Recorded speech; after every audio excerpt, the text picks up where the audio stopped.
if you don't want your face visible for these recordings, just feel free to leave your camera off. We totally understand. Thank you, Jean-Vie, for putting in the agenda. And as some of you who are familiar with Zoom, we have some amazing features to engage today in our symposium, such as the chat feature. Definitely feel free to use that to your heart's content. We also will have the question and answer feature if you want to ask questions of our presenters. We will have some polls. We have the mute function. We have the emoji function. So please feel free to have fun and play to interact with us as much as you'd like. So, oh, there was one last thing I wanted to mention is that we will be providing interpretation today. We have the Wordly app that will be available for those of you who would like to have interpretation in French. Just wanted to give you a heads up that we will not be having any French presenters. It will be mainly English speakers, but we will have the Wordly app, which I will set up and put in the chat momentarily. And I'm not sure, Dawn, Jean-Vie, Kira, Julie, did I miss anything at all? If I could just add that all chat is recorded when the meeting is being recorded, even private chats. So it's always good to be aware of that. And yeah. Okay, thank you very much, Dawn.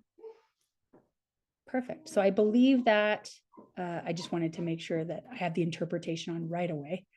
Okay, all participants. Okay, so I believe now what's going to happen is that you should see an invitation to access the Wordly interpretation if you'd like. You don't have, you can just ignore that if you don't need the French interpretation, but if you'd like that, please take advantage. And if you are running into any issues with the interpretation, just feel free to put a message in the chat or direct message myself. Okay. Okay, that being said, then I think that we will get started with our first panelist today. So just as a quick introduction, as rural communities across the prairies and Northern Territories welcome growing numbers of newcomers, as we all know, collaboration is ongoing and fundamental to foster inclusion, sustainability, and prosperity. So our first session today is going to explore innovative strategies, challenges, and solutions in areas such as housing, cultural competency, and community integration for newcomers, with a special focus on Ukrainian evacuees and international students. So our esteemed presenters bring a wealth of expertise in rural development and newcomer support. So I don't know if our presenters are okay turning on their cameras, just giving a wave. So I wanted to introduce Jordan Nickel, who is the planning and research analyst at the Sustainable Housing Initiative with the Rural Development Network and focuses on community engagement and housing strategies for newcomers.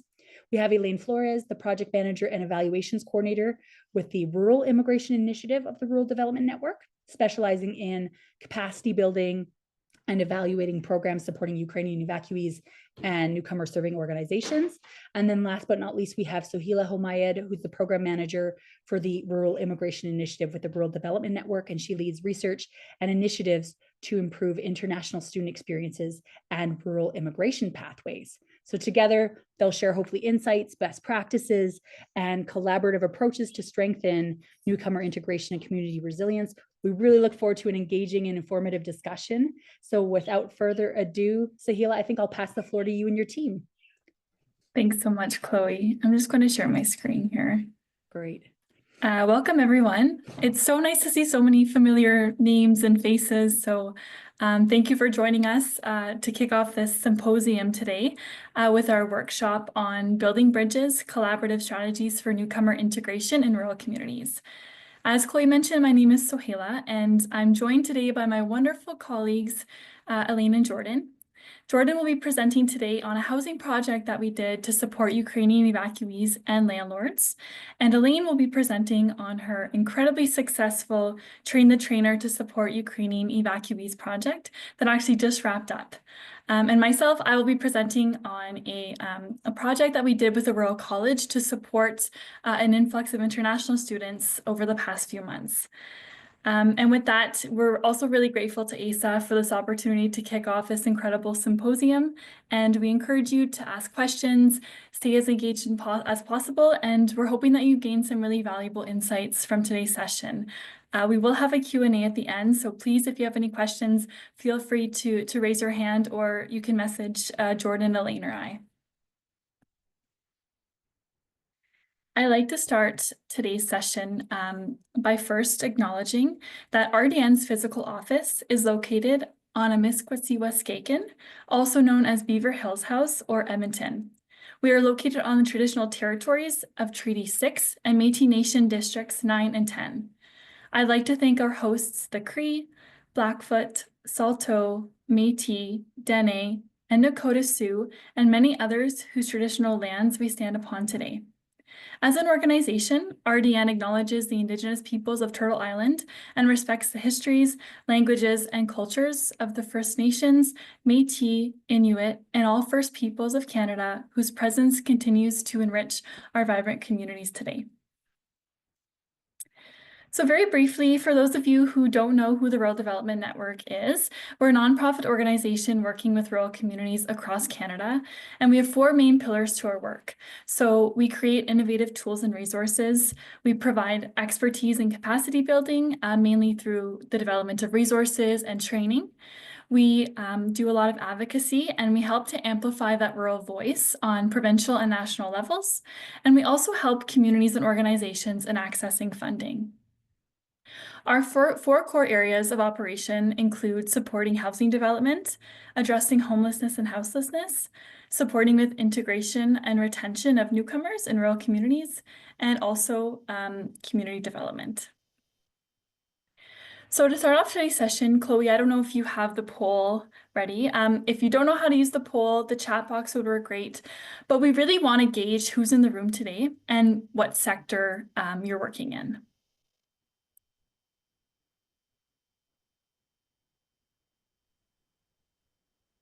I don't know, Sheila, if you can see the results so far. It looks like we have a good chunk of people are from settlement services, about 75%.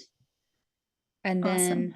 quite a bit, about 15%, 13% from education, quite a bit from other nonprofit or community organization. We have a little baby municipal government and then a little baby other. I don't know what other means. Other could mean anything. Perfect. Okay, thank you, Chloe. I'm happy to hear we have a diverse group because I think our projects will really speak to the different sectors that are present here today.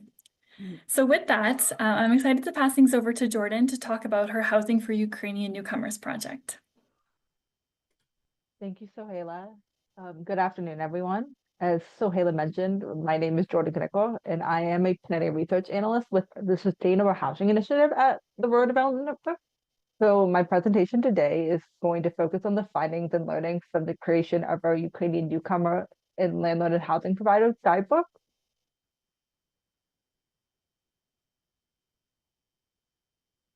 Before we get started, I would like to share a little bit about what the Sustainable Housing Initiative does.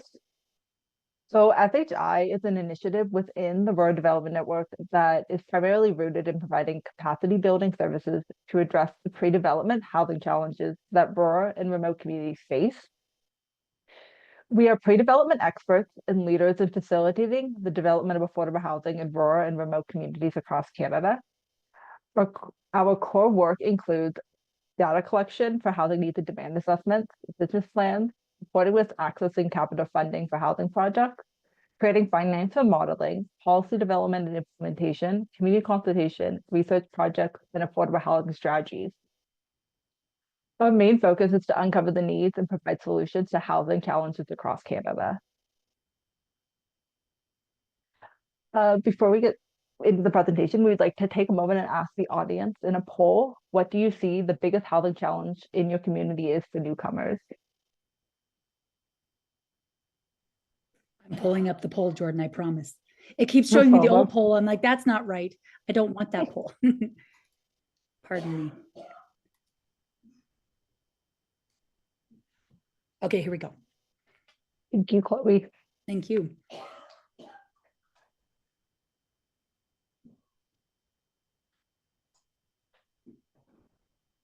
So it looks like definitely around 80% is mentioning affordability as the biggest housing challenge, followed by availability at about 65%. And then long wait list for subsidies is about 25%, and then others at about 10%. Thank you, Chloe.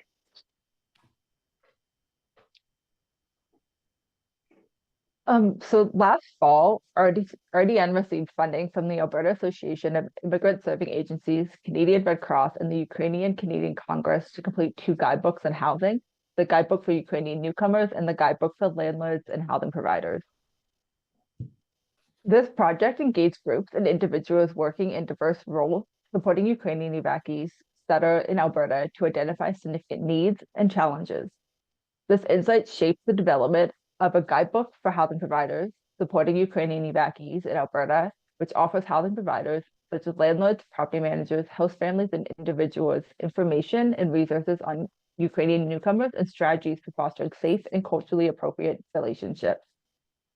A handbook for Ukrainian newcomers in Alberta was also completed and combines information and resources to empower Ukrainian evacuees, secure suitable housing, and access wraparound services and systems to successfully settle in communities across Alberta.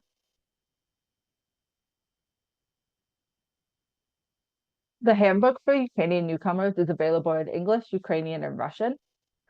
My presentation today will focus on the findings and learnings from the creation of the guidebook.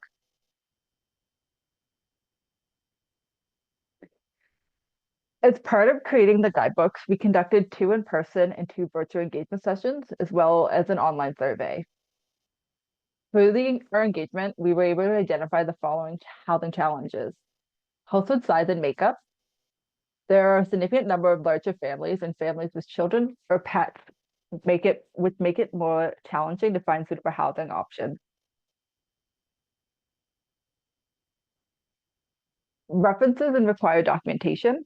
Landlord or employer references and proof of income for renter application processes were noted as a fairly common barrier. It was also noted that this experience varied, as many landlords have been quite lenient and understanding.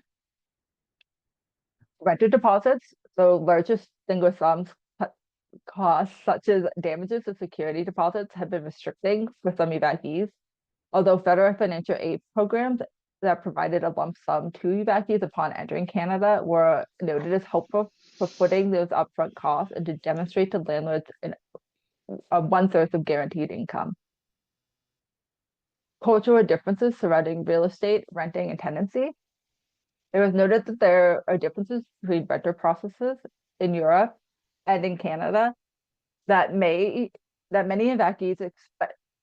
Sorry, it was noted that there are differences between rental processes in Europe and Canada, and that many evacuees were expecting to be able to use leasing agents and realtors to help find housing, but are largely on their own to find rental accommodations in Alberta.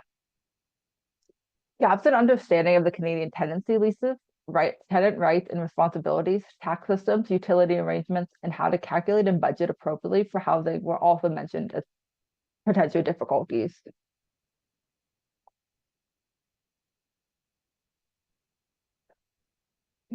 Though discussions were initially meant to gather information relating to housing needs and landscapes, responses and conversations often turned to related aspects of life and challenges that Ukrainian newcomers are facing. These challenges included availability of resources and opportunities, uncertainty surrounding government programs and visas, disconnect between various levels of government, employment as it is closely related to housing, as many potential landlords were hesitant to rent to evacuees due to employment status, English language ability and education, transportation, and advocacy.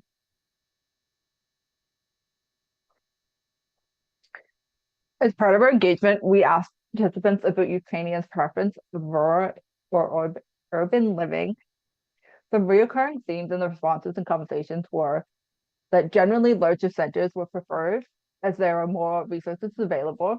They are also less isolating, and evacuees are more culturally used to living in cities. It was also noted that most skilled employment positions were located in the bigger centers. Transportation is a major limiting factor in determining where it is viable and desirable for evacuees to settle, and particularly prominent challenge of rural areas.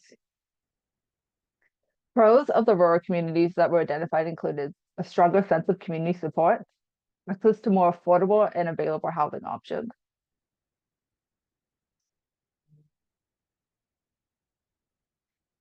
Our engagement found that Ukrainian newcomers commonly seek both long-term and short-term renter housing. Many prefer shorter leases due to the uncertainty about employment and potential relocation for work. Short-term leases can also benefit both evacuees and landlords, offering flexibility to evaluate suitability without committing to a long-term arrangement. At the same time, a significant number of evacuees expressed interest in staying in Canada for extended periods, prompting a demand for stable long-term housing. Apartments and townhouses are frequently highlighted as popular choices among evacuees. While home ownership is an aspiration for many, it remains an uncommon reality. Financial barriers are a major challenge, including high property tax, lack of awareness about additional costs such as taxes, maintenance, and other expenses. Additionally, the absence of permanent residency status often creates uncertainty, making it difficult for evacuees to commit to purchasing a property or investing in a long-term housing solution.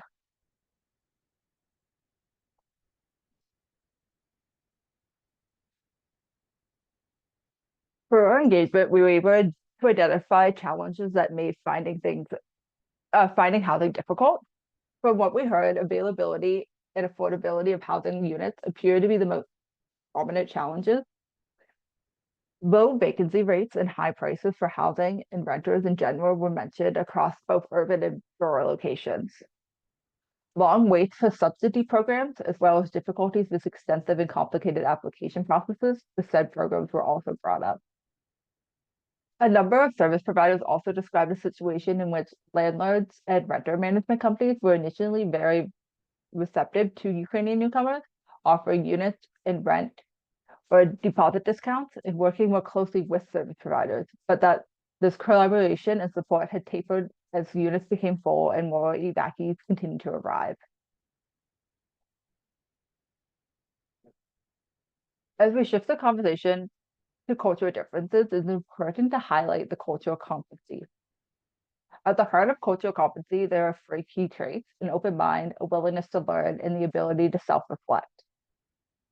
While these qualities are essential, having some specific cultural knowledge could significantly enhance intercultural interactions and communications.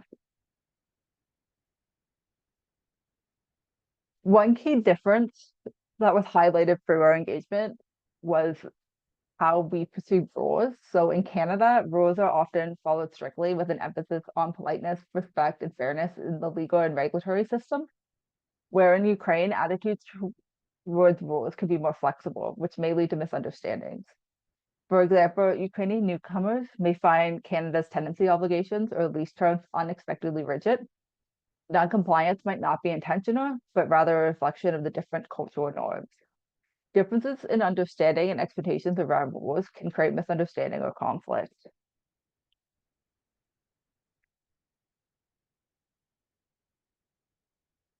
Anticipating these cultural differences can help foster positive relationships and minimize conflict. Practical strategies include clearly outlining rules, policies, and expectations from the beginning, specifying which aspects are non-negotiable, such as lease terms, deadlines, and payment obligations, and providing opportunities for evacuees to ask questions and clarify any uncertainties. By combining an open mindset and clear communication and an understanding of cultural differences, housing providers can create a welcoming environment that supports both newcomers and their integration into Canadian society.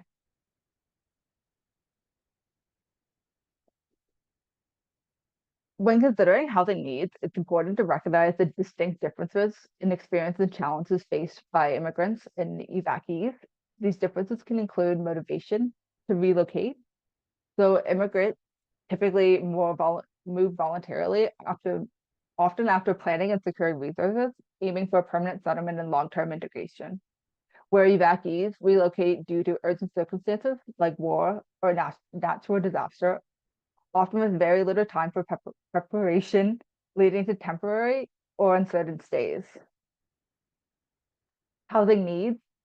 Immigrants typically seek stable long-term housing to build roots in their new country. They are more likely to have a clearer understanding of the local housing market and tenancy regulations, and may aim for home ownership as part of a long-term settlement goal. Where evacuees require immediate housing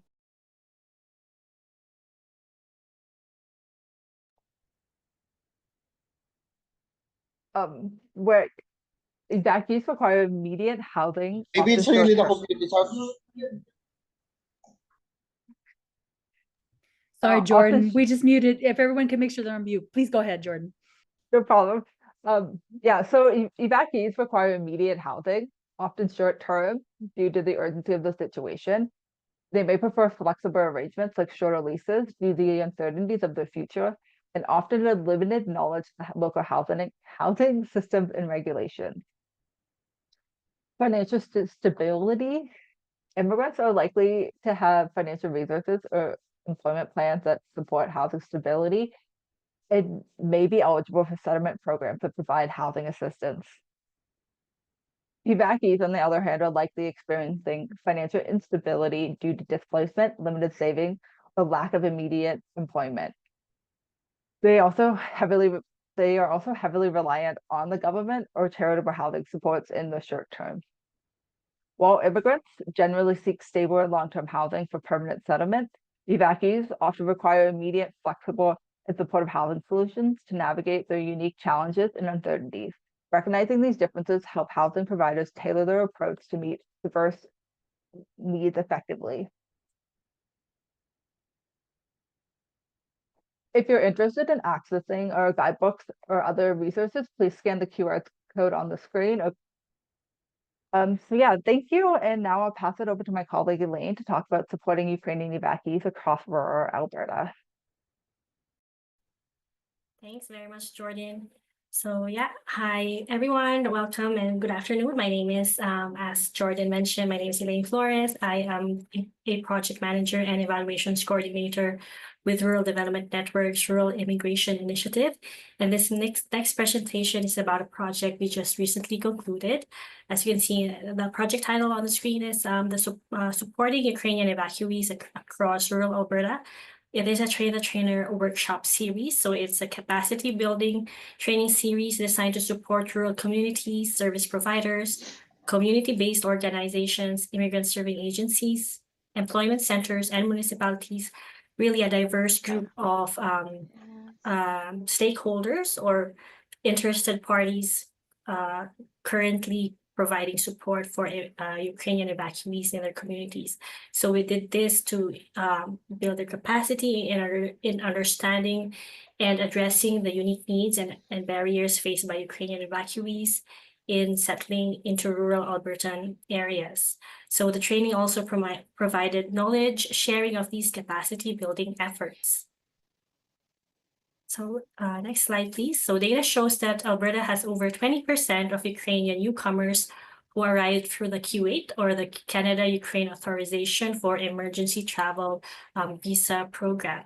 And that is equivalent currently to 64,000 or almost 65,000 individuals as of January 23rd this year. So that number is tracked by the number of people applying for Alberta or the provincial province of Alberta's temporary health insurance coverage for these evacuees. And a significant portion of these arrivals are residing in smaller and rural communities. However, as we are aware of, in rural communities, there is a lack of newcomers serving agencies. For instance, our project partner for this project, Action for Healthy Communities, a settlement organization serving the greater Edmonton area and some northern Alberta locations, shared with us that they found 16% of their Q8 clients live in smaller communities with no settlement services. And that is why our project aimed to provide information sessions on the available resources, best practices, and approaches, and specific information on the needs and characteristics of the evacuees to improve the capacity of a wide range of organizations and individuals involved in supporting them and their integration into rural communities. So now, let's see here. Okay, thanks, Nohela. So our project involved these project components. We conducted a needs assessment survey that helped inform and design our training sessions. And then we delivered the 5 training sessions within the fall of last year, so October to December. And then provided training materials and resources, which included guidebooks, a copy of the session slides and a YouTube recording of each of the sessions. And then also a list of speakers and training participants, which we provided at the end of the project. We conducted post-assessment surveys, which totaled 5. So one survey after each session and one post-project. And then distributing a certificate of completion for all eligible participants who attended at least 3 of the sessions, and of course, providing or completing the post-assessment surveys. So now here, I'd like to invite you to answer a poll, if we can load that for our participants. So the question is on a scale of 1 to 5, so 1 being, our poll says 1 to 4. So 1 to 4, 1 being the lowest or not confident, or 4 being the highest or very confident. How confident are you in your ability to work with or serve Ukrainian evacuees who may face multiple barriers? It looks like, Elaine, we have about 50% saying they're very confident, about 30 to 33% saying somewhat confident, about 12% saying neutral, and then 3% saying non-confident. So thanks, Chloe, and thanks very much, everyone, for participating in that poll. So that was actually one of our questions we asked in our needs assessment survey. So now let me share with you some results of that project's needs assessment survey, which was completed by 58 individuals. So you'll see from the results that respondents rated themselves highly in their confidence in their ability to address the needs of evacuees who may face multiple barriers, like what we heard the results are for this meeting, for this call. So, but despite this, we still receive a significant number of registrations for the sessions. Yeah, so let's go to the next slide.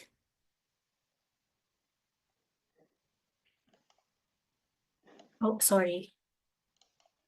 So, okay.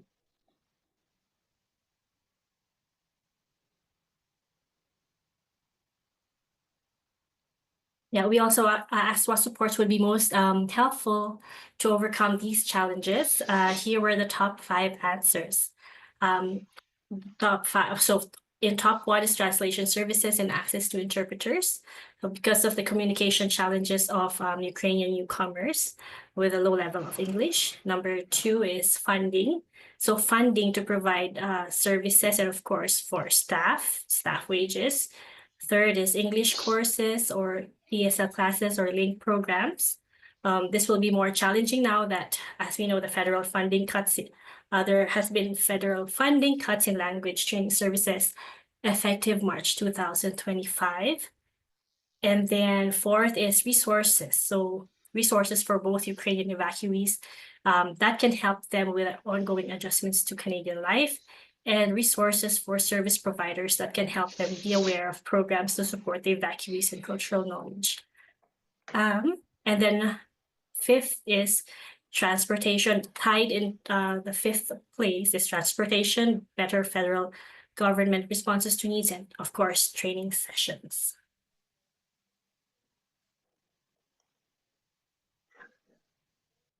Okay, here on the next slide, we'll see the list of topics, the major topics we delivered for those 5 training sessions. So we delivered it every 2 weeks in the fall, so from October 9th to December 4th, 2024. So aside from RDN and our partner AHC, or Action for Healthy Communities, we have, as you can see, the list of speakers to the right side of the table. We have invited speakers from different organizations who are subject matter experts on the topics they spoke to. So for example, aside from AHC delivering sessions 1 and 2, so session 1 was on backgrounder on Ukrainian, the situation of Ukraine and needs of Ukrainian evacuees. AHC also delivered session number 3, which was supporting Ukrainian evacuee children and families in a place of learning. Our speaker, Lisa De Guerra, had that Swiss background or settlement worker in schools background. So she was the one who facilitated that session. And in session number 2 on approaches to appropriate service provision, the multicultural health brokers provided that or facilitated that session. And session number 4 on immigration pathways, that was led by the Vice President of the Association of Ukrainian Canadian Immigration Consultants. And then the piece on public legal education was delivered by Edmonton Community Legal Center. And for the final session, we had 4 speakers providing resources to help address the housing needs and employment integration of Ukrainian evacuees in rural communities. So 2 of those being Sohaila and Jordan, my team members in RDN, and 2 others are external to RDN, one being from ASA, Alberta Association of Immigrant Serving Agencies, and another from the CCIS, Calgary Catholic Immigration Society.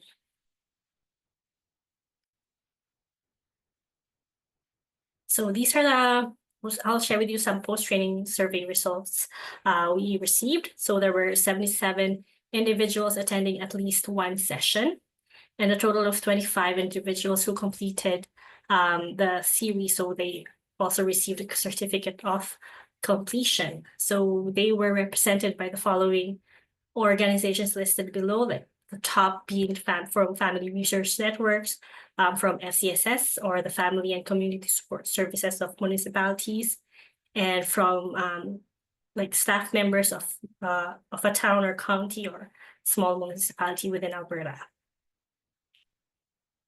Next slide, please. So we received an average rating of 3.64 out of 4, which is high, in response to the question, to what extent did the sessions meet your expectations? So we asked the participants or respondents to qualify their answers, and here were some notable ones. One mentioned they appreciated growing their network of support and tangible strategies to support students and families. One shared it was a wonderful opportunity to become aware of the various services available. And one shared they appreciated the personal stories. As mentioned, we invited many guest speakers to the sessions. And out of 7 external to RDN and Action for Healthy Communities, out of 7, 3 have or are Ukrainian themselves. So they have that lived experience in sharing their knowledge and personal stories within the session. So we also asked participants to rate whether the training sessions helped them gain a deeper understanding of the 6 specific topics listed, as you can see in the charts here on the slide. As shown in the pie charts, the ratings were high, as the top 2 responses for each of the 6 topics rated were, as you see, orange or agree, and strongly agree, which are represented by the green color in the charts. And we can go to the next slide. So next, we ask participants to assess the extent to which the training sessions increase their confidence in 2 areas. So first, confidence in supporting the settlement and integration of Ukrainian newcomers in their community, and second, connecting with other sectors and relevant groups to address the various needs of Ukrainian evacuees. The ratings were high as well, with top 2 responses for both questions were 3 and 4, as you can see on the slide. And then, so here in this slide, as noted in the bar graphs, participants found the series valuable to their work or community, and that they will likely be sharing their learnings. And the way or the manner that they plan to share their learnings, if we could see on the next slide, please. It included distributing the training materials within their organizations or networks, conducting information sessions, and applying their knowledge when working with Ukrainian newcomers or clients. So with all the feedback that we received from the participants, from all the post assessment surveys, We can say that our project was successful in achieving its outcomes, that participants will have enhanced capacity to successfully support the integration and settlement of Ukrainian newcomers, and increase the ability to fill the gaps in services and address new and emerging needs of Ukrainian newcomers. So with that, this ends my presentation. I'll pass things off to Sohaila. Thank you. Thank you, Elaine. So, a final innovative approach we want to talk about today was a project we did in partnership with Portage College to understand the readiness of the college campuses communities in welcoming international students. So our final poll today, we'd love to know what you see as the biggest settlement challenge for international students settling in your community.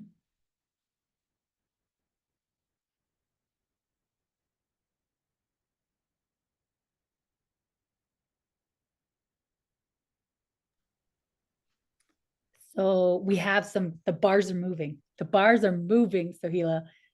It looks like about 50% have identified finding employment as the biggest challenge, followed by finding housing, which is just under 50% as well, then followed by transportation with about 37%, and then access to services and language and cultural barriers at about 25%, and then others about 11%. Okay, perfect. And you'll really see this reflected in the presentation I'm about to do. And it's not unique to international students, but just for this project, we're going to highlight specifically international students. Thank you for participating. So, I'm speaking to a room full of settlement experts and people who really understand the value of immigration. But I just wanted to put this up here to show, and especially in rural communities, international students bring a lot more than just that economic value. They bring a lot of social and cultural richness to our communities and our campuses.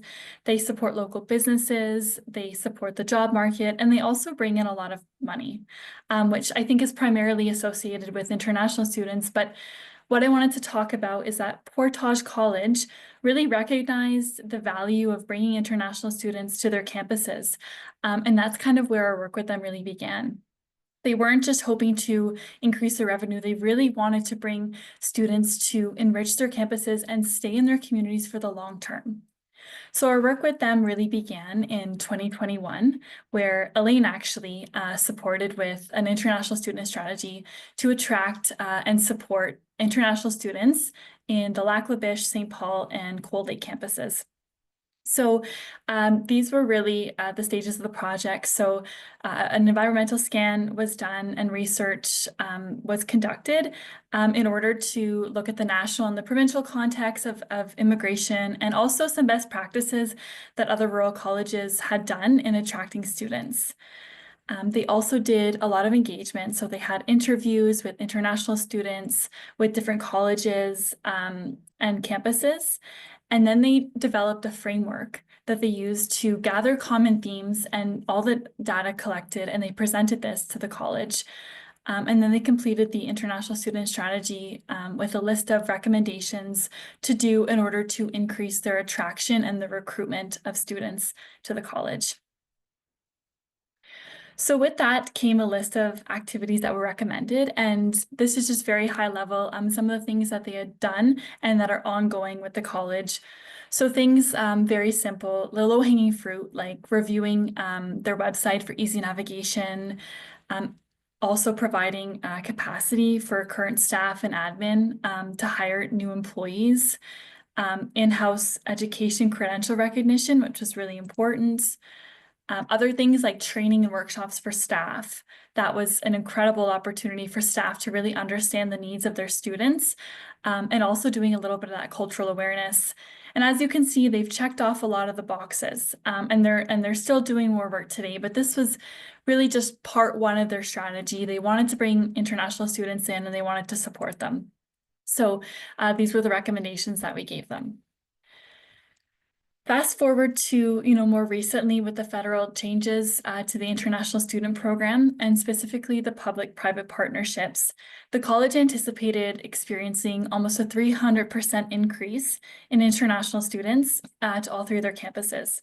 So they were very nervous and worried that the community wouldn't have the capacity to be able to support these students and that their well-being would be at risk. So we worked with Portage again to really understand and evaluate the readiness of the communities, talk about how to become more welcoming and inclusive, and identify the gaps that exist between the services that the college provides and the community provides. So we started with information gathering and engagement preparation. So we made sure that we looked at what services and key actors in each of the communities supported newcomers. We then did community engagement sessions. So we held a session in each of the 3 communities in Lac La Biche, Cold Lake, and St. Paul. And we invited members of the local government. A few of the mayors came as well, which was incredibly vital to the success of the engagement sessions. We invited members from the college working both in the international student sector and outside the international student sector. We invited members of the local FCSS, the Chamber of Commerce, settlement agencies that cater to the district, employers. So we really got together everyone in the community that a newcomer would really need or touch upon, all the services. From there, that was a really successful engagement opportunity. We created a What We Heard report. And similar to the international student strategy, we created a list of recommendations for both the college and the community. And I'm going to really highlight the community as well, because the college could only do so much with their time and resources, and it was up to the communities to fill in the gaps that the college couldn't. So we created this report to showcase what the college could accomplish, what the communities could accomplish, and where the gaps were in between. And now we're going to proceed with engagement sessions in the spring to follow up on that report, see what's been done, what barriers exist to this day, and then how we can further support for new international students or for the current students that are currently there. I know that there's a lot of policies in place now to stop international students from coming to a lot of our campuses, but that doesn't negate the fact that students right now in colleges need support as well. So we didn't want to stop providing those supports and enriching the lives of students who are already here. So from these engagement sessions, I'm just going to quickly highlight, some of the community barriers that the international students identified. And there's no shock to any of these, especially in rural communities. The classic housing, transportation, employment barriers. Also identified was the use of technology. So a lot of the students who were arriving in these campuses were having a hard time accessing some of the online services or their academic portals with the college. That was identified. Cultural and religious differences. Unfortunately, a lot of racism and discrimination, language and communication, food insecurity too, which was a shock to us, but actually very well known. If you've ever worked with international students, that's a common, unfortunate challenge that they often experience. And then challenges with community integration. International students also identified the following, what was going well on campus and in the community. So because Portage had done that training, their staff were very welcoming and approachable to the students, which made a world of a difference when trying to integrate into a new society, a new academic system. They talked about it being, these communities being more affordable than the major centers. Some diversity existed. They really loved the effort that the college put in doing orientation tours for the college, but also they brought students around the community, showed them where the grocery store was, showed them where services were, and they really had that one-on-one experience of getting to know their new community. And that was done by the college. They talked about the great soccer program and other services on campus that they liked. In the communities, so despite the fact that there were food insecurity issues, there were food banks available for the students to access. There were churches nearby that supported the students. And one of the communities, their FCSS provided local welcome bags, which is really well received as well for the newcomers. Part-time work was available and there was a multicultural center. So these were all the things that were identified from the students. And we brought these to the greater engagement sessions to talk about them with the communities. So during those engagement sessions, we asked kind of 4 main questions. What were the opportunities and challenges in the community revolving housing, transportation, employment, and integration in general into the community. And I just wanted to highlight some of the responses. So in terms of housing, some of the opportunities that were identified, 2 of the campuses actually had student housing accommodations, and we're looking at adding additional. So that was a great opportunity to support students. Also, the campus was considering doing a community assessment of the rental market. So what's currently available that they could use for student housing. Also homestay programs, college roommate apps, and talking with other students, approaching organizations, and then providing training opportunities to landlords, which was an interesting topic, but also very well received, because a lot of times, you know, as Jordan mentioned, there's a lot of that cultural differences, and sometimes landlords might be a bit hesitant to rent to someone who might not have a rental history. So providing those opportunities for landlords to learn could really open the way to providing more housing for students. And then some of the challenges, I don't need to go through this in detail because we know affordability and availability are issues, but what was also very interesting, and this happens in a lot of rural communities, is that students were starting to live in hotels and motels during the winter months. But come the summer, because seasonal workers were coming and they were occupying these spaces, students were kicked out or they were charged an enormous amount of money to rent these rooms. So they were ending up having no place to stay. Some of them, you know, living with friends, and a lot of that hidden homelessness was going on because they were kicked out of the hotels. So that was a major challenge that we wanted to kind of address right away. And then, you know, racism too was pretty rampant when talking about housing. In terms of transportation, so providing sponsorship opportunities within the community, having volunteer drivers, doing the rental of e-bikes and scooters and things like that. However, that would only be seasonal. And then talking about the expansion of the community bus to accommodate for different hours of work, which was both a challenge and an opportunity that we explored. And also applying for funding. So there are some communities, Hinton's a great example of, they were successful in applying for transportation funds for their community. So that was also an option that the college looked at with the 3 campuses. Again, in challenges, I don't need to reiterate, you know, living in a rural community, there are not many opportunities for transportation. And then also that added lens of, it was challenging for a lot of international students to get their driver's license. And then on top of that, buy a car. So that was a major challenge identified as well. Employment opportunities. So online work was identified as being an opportunity. However, it was also a challenge because some of those opportunities were not legitimate and students were falling into those traps, and the work wasn't real. So that was also a challenge. Opportunities of having job fairs and mixers between employers and international students was a major opportunity, just to get people talking and getting to know international students on a one-on-one basis. That was important as well. If the opportunity came to provide flexible work hours, and also the county talked about providing a certain number of job opportunities specific for international students. So they could be considered to have those jobs during the summer and on the weekend. Challenges, you know, included, again, sometimes employers don't have those flexible work hours and distance to work. The cultural understanding piece too was identified.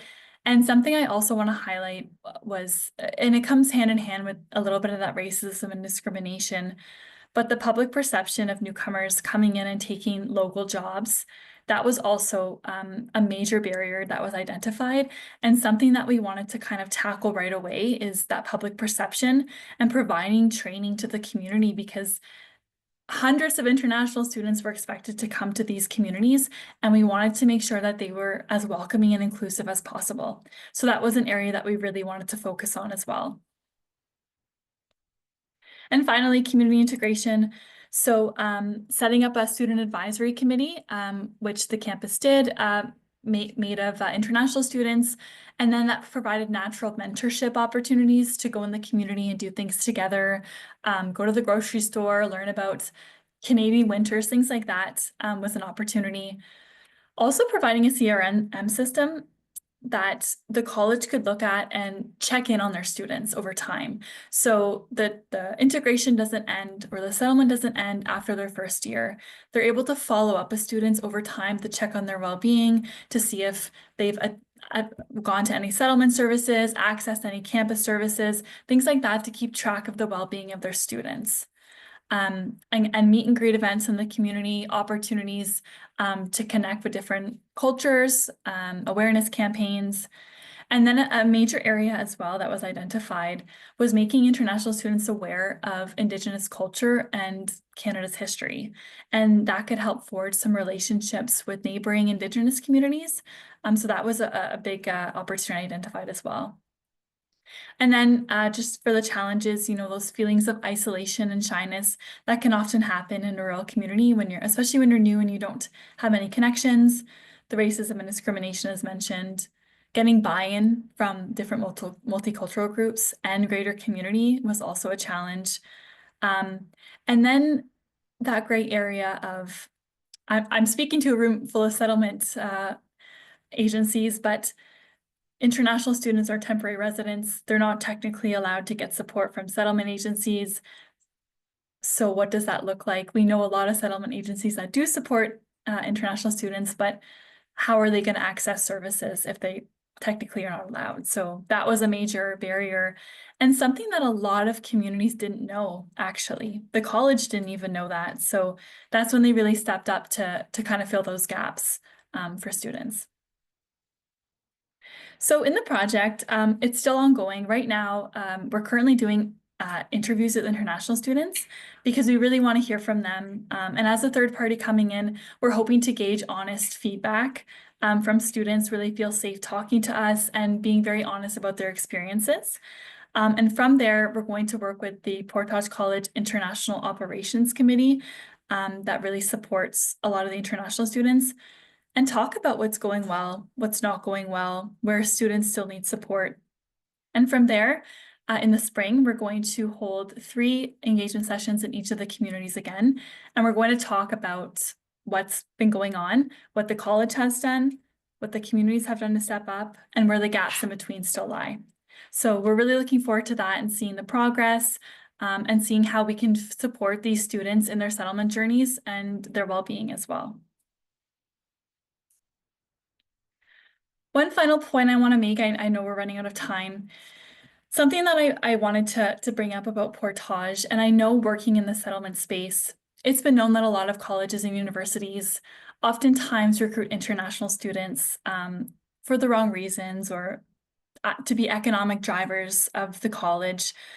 But what has been instrumental in the success of Portage College has been their desire to care for the well-being and the quality of life of their students. The reason why that they got mayors involved and community services involved is because past graduation, they want to make sure the students that they cared for and invested in have great lives in their communities, that they want to stay and they want to raise their families, and they want to make their communities their permanent home. And I think that in itself was an incredible learning, but also a valuable experience for these students, because, you know, Portage College was doing the recruitment, but they also did so much hands-on settlement that I think it really made a difference in the lives of their students. And that ultimately was how they were gauging the success of their program, which I think is really exemplary. And I've never personally worked with another college or university who's done that, but I think that really speaks to the retention and that belongingness feeling that newcomers really need to want to make smaller communities their home. So I just wanted to end on that note, and thank you for listening to our projects. And I'd like to open the floor now to any questions or comments anyone has for us. Thanks, Sahila. Thank you, Sahila, Jordan, and Elaine for your presentation. This is very exciting.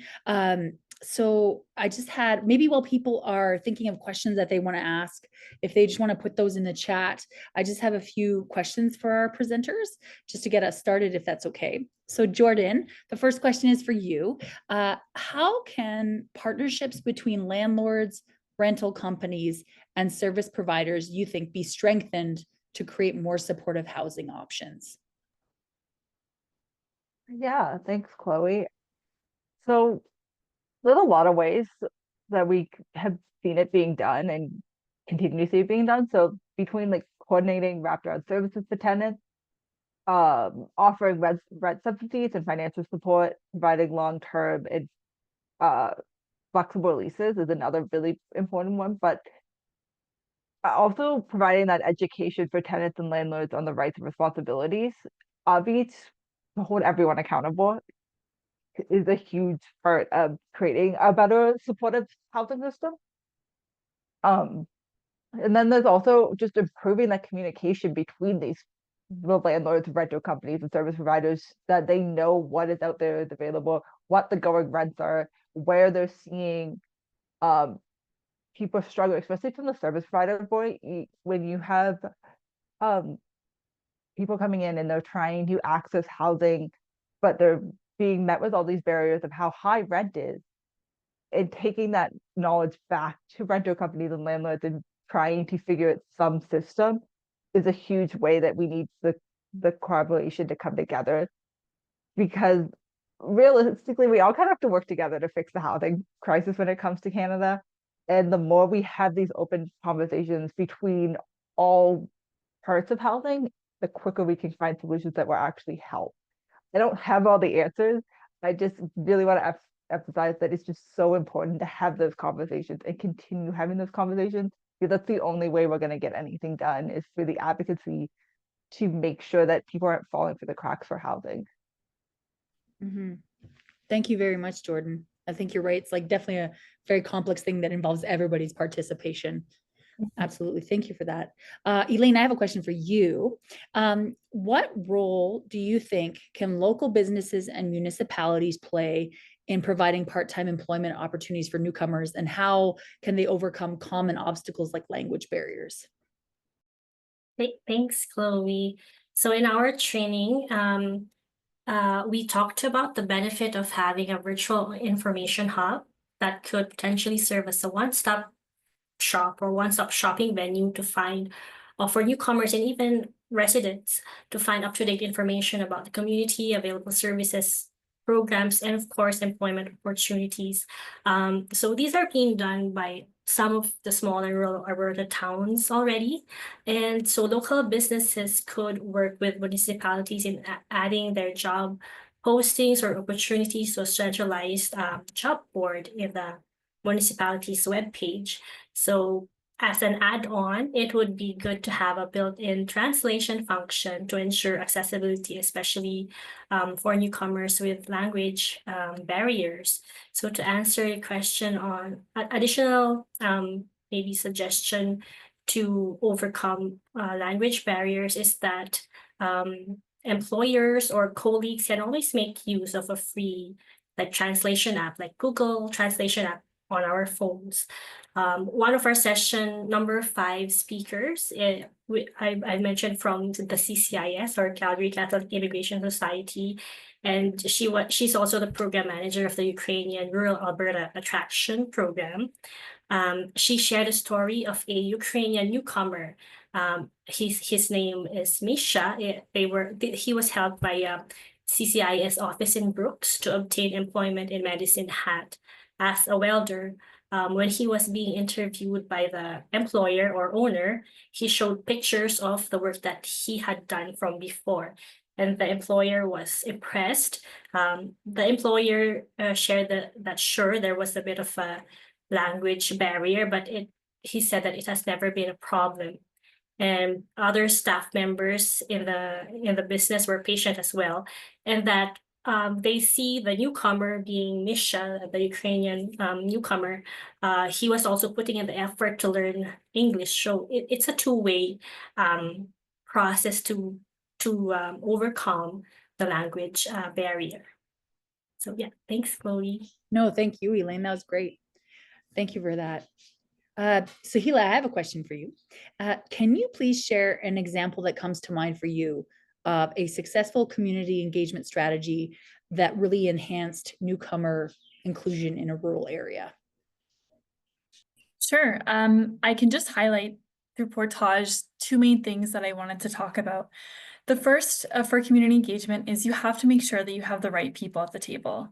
We were very lucky that we had support from the mayor's office. We had newcomers with the international students with experience. We had members of the college and all the agencies that really touch upon the settlement and that belongingness of a newcomer in the community. So we were able to get everyone in that room together to talk about what's going on. And I think that was instrumental and a really great strategy when you're talking about inclusion, because you need to look at the different areas that will make a newcomer feel included, and then you have to invite them to the table. And I also want to emphasize when talking about this that you can't be scared to have honest conversations. We know that racism and discrimination exists in our communities, and you can't be afraid to talk about it with the mayor in the room and just be very honest about these experiences that students have, because I think that's the only way that we can conquer the root issues, is if you talk about them. And I thought that was a very effective strategy to not sugarcoat any of the experiences, not not make the municipality feel like they're doing everything right, but just being very honest. And I think that's where the conversation really started in those engagement sessions, was just being brutally honest and then talking about a way forward. So I think if you have those two strategies, the right people, the right questions, and the right honesty, I think that will really help for all realms of community engagement. But when you're working with a small town, it's important to bring everyone together in the small town, because ultimately they form a community. That's awesome, Sohila. Thank you very much. We have a question here in the chat from Oasis Anderson. Are there any tools to better the language barrier for better communication and make less space for misunderstanding and misinformation? And what can be done about conflicts had in the community or workplace?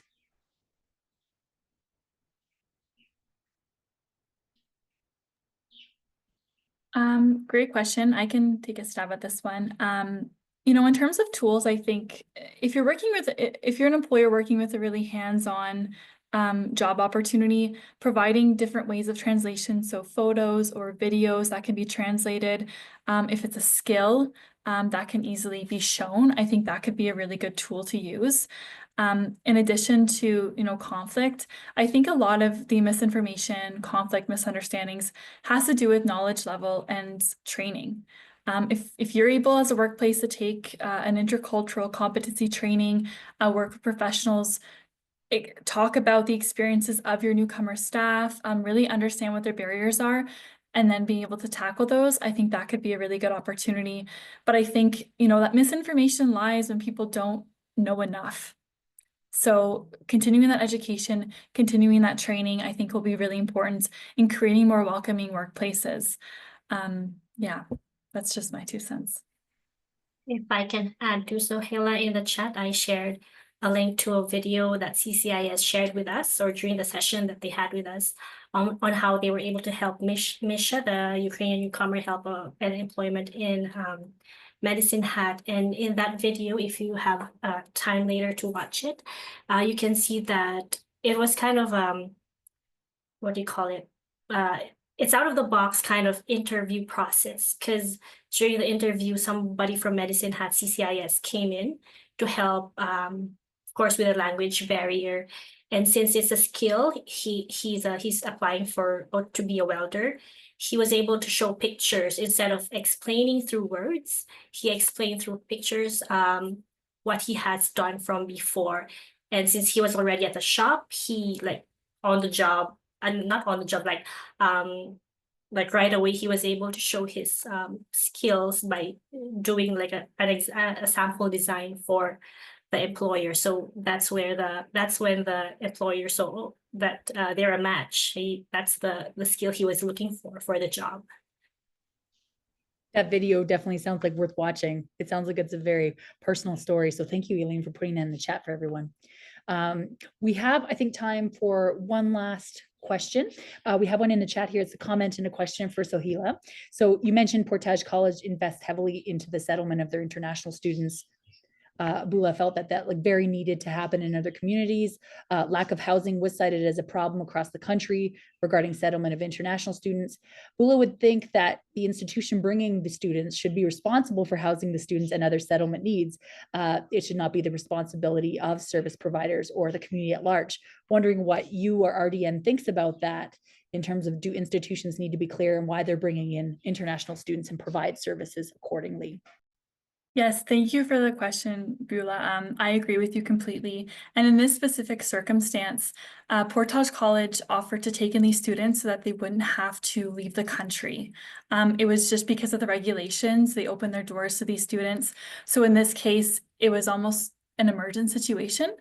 But what I will say is they wanted to bring in the settlement agencies and the community because they wanted these students to stay for the long term. So after they complete their 1 or 2 year program, they'll have those relationships built in the community where they can get that support, be welcomed, feel at home through the settlement agencies and other organizations. And also because even though, you know, the college might bring them in, students are still going to the grocery store. They still need to go and get their documents done. They still need to go to the doctors. So, you know, yes, the campus is bringing them in, they're providing those settlement supports, but it's the other services that students are accessing, employment opportunities that really make a difference, and they need to be on board in order to support the students to stay in the long term. I sound like a broken record, but it goes back to the well-being. They wanted to make sure the students felt safe and supported in the community so that they could stay past graduation. And I think too, you know, that's a huge fear of employers, is that they're going to invest in their employees, and then they're going to get their PR and leave. And Portage wanted to work with the communities to say, how can we make these members of our town, once they graduate, and they can find employment opportunities that fulfill them, they can bring their families, they can build a life here outside of just that 2-year window where they're students. Thank you for that, Sohila. That was a very good response to a very like big question. Yeah, thank you. Well, thank you so much to Elaine, Sohila, and Jordan for their presentation today. Definitely, of course, Jordan and Sohila and Elaine, feel free to stick around for the rest of the symposium, all depending on your capacity. We thank you so much for your time. If anybody does have any further questions, just feel free to put them in the chat and we can make sure that we pass them on to the RDN team. And then we did have one last question about sharing slide deck. Absolutely, we can do that. So we'll make sure that we get this slide deck to participants. So thank you so much to the three of you. I appreciate it so much.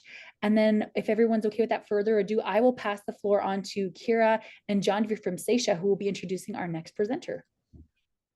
Thank you, Chloe. And once again, thank you, Sohila, Elaine, and Jordan for such an insightful presentation and for answering all the questions.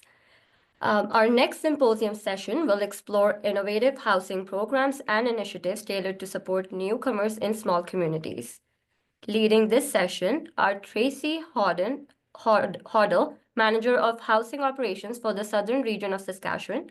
Tracy has been with Saskatchewan Housing Corporation for 11 years, and Wanda Nowakoski, Manager of Housing Operations for the Northern Region of Saskatchewan. Wanda brings 24 years of experience with Saskatchewan Housing Corporation, and in addition to 6 years with Housing Authority. Join us as we delve into the strategies for creating accessible and sustainable housing solutions for rural newcomers. Passing it on to Tracy and Wanda. Hi, I'm just going to share our presentation. Just give me 1 second. Can you guys see the screen? Okay, good. Yes. We typically don't use Zoom, we use Teams, so this is all a little bit new to us for sure. On that, so thank you so much for inviting us to speak today. It's very interesting topic, and it's very touches the hearts of everyone across Canada. So it's very a very interesting and timely topic. What we're going to talk about today is in Saskatchewan. We have the social housing program that is actually run by government, And we'll just begin to delve into that and how it reflects to being innovative for newcomers. And I too probably will give examples of using the Ukrainians that have fleeing the war, and how we have responded to that. So Tracy, if you can just click on to the next slide. So first and foremost, just like to explain what the mandate is of Saskatchewan Housing Corporation. So we provide housing and housing services to the people who can't otherwise afford it or access adequate, safe, and secure shelter. And need to also make a note that we are not intended to compete with the marketplace. The marketplace is always the primary provider in the province, but we are there to be the safety net for those that are more vulnerable.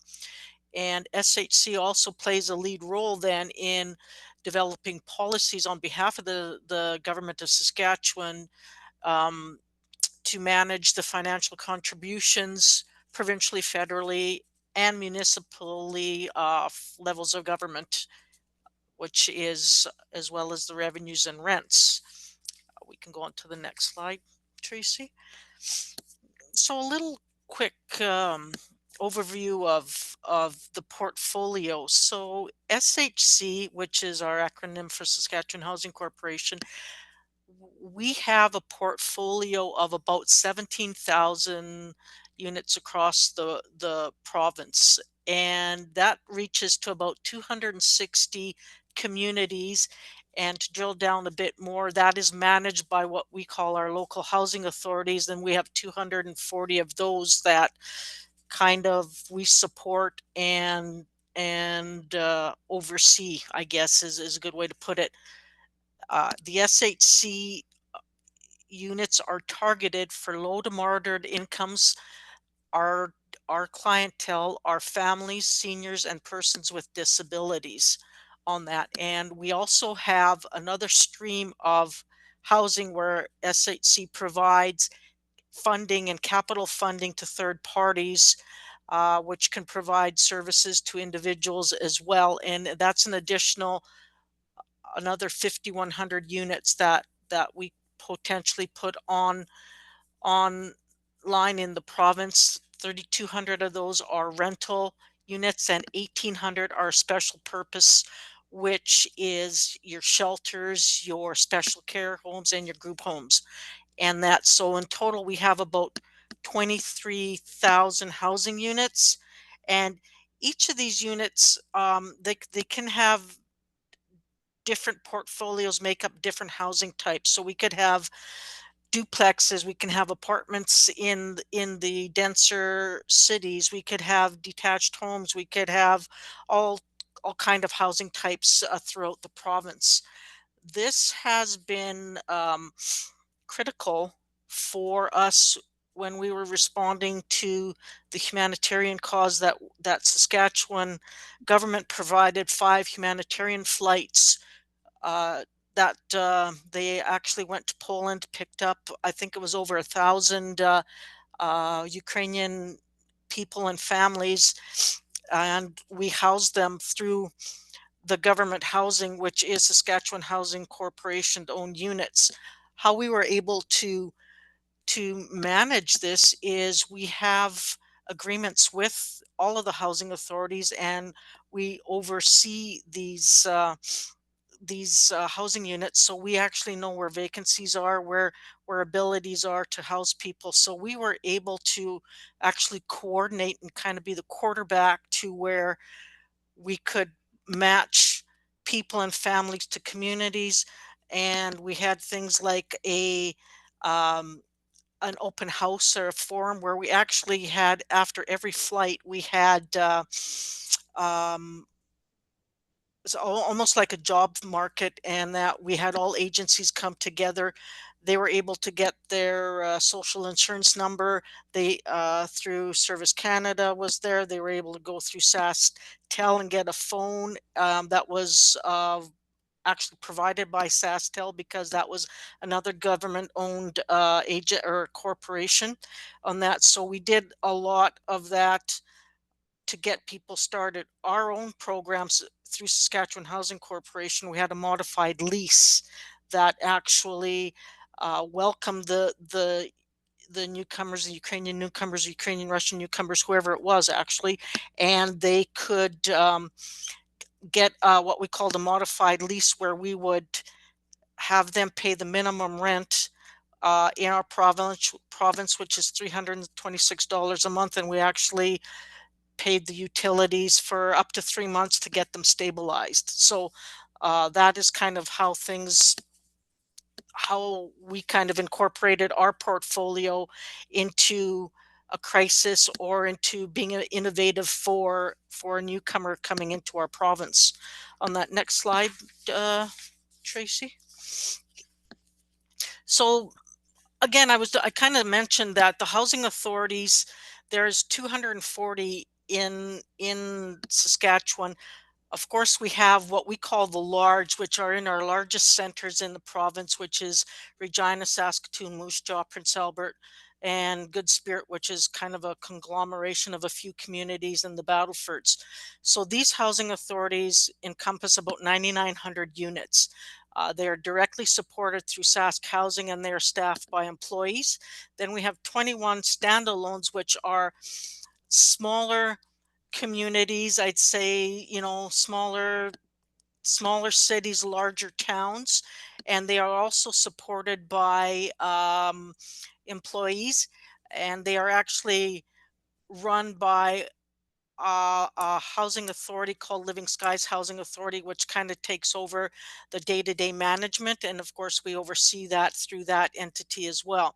And then we have a big portion of our portfolio that hits rural Saskatchewan. So a lot of communities in the far north and in throughout the province, where we have 5,200 units of that way. And again, they were mostly supported through Living Skies Housing Authority. So there is a kind of a mid-level entity that kind of runs the day-to-day operations and provides day-to-day support. And SHC, as the owner, we have the overarching support through that.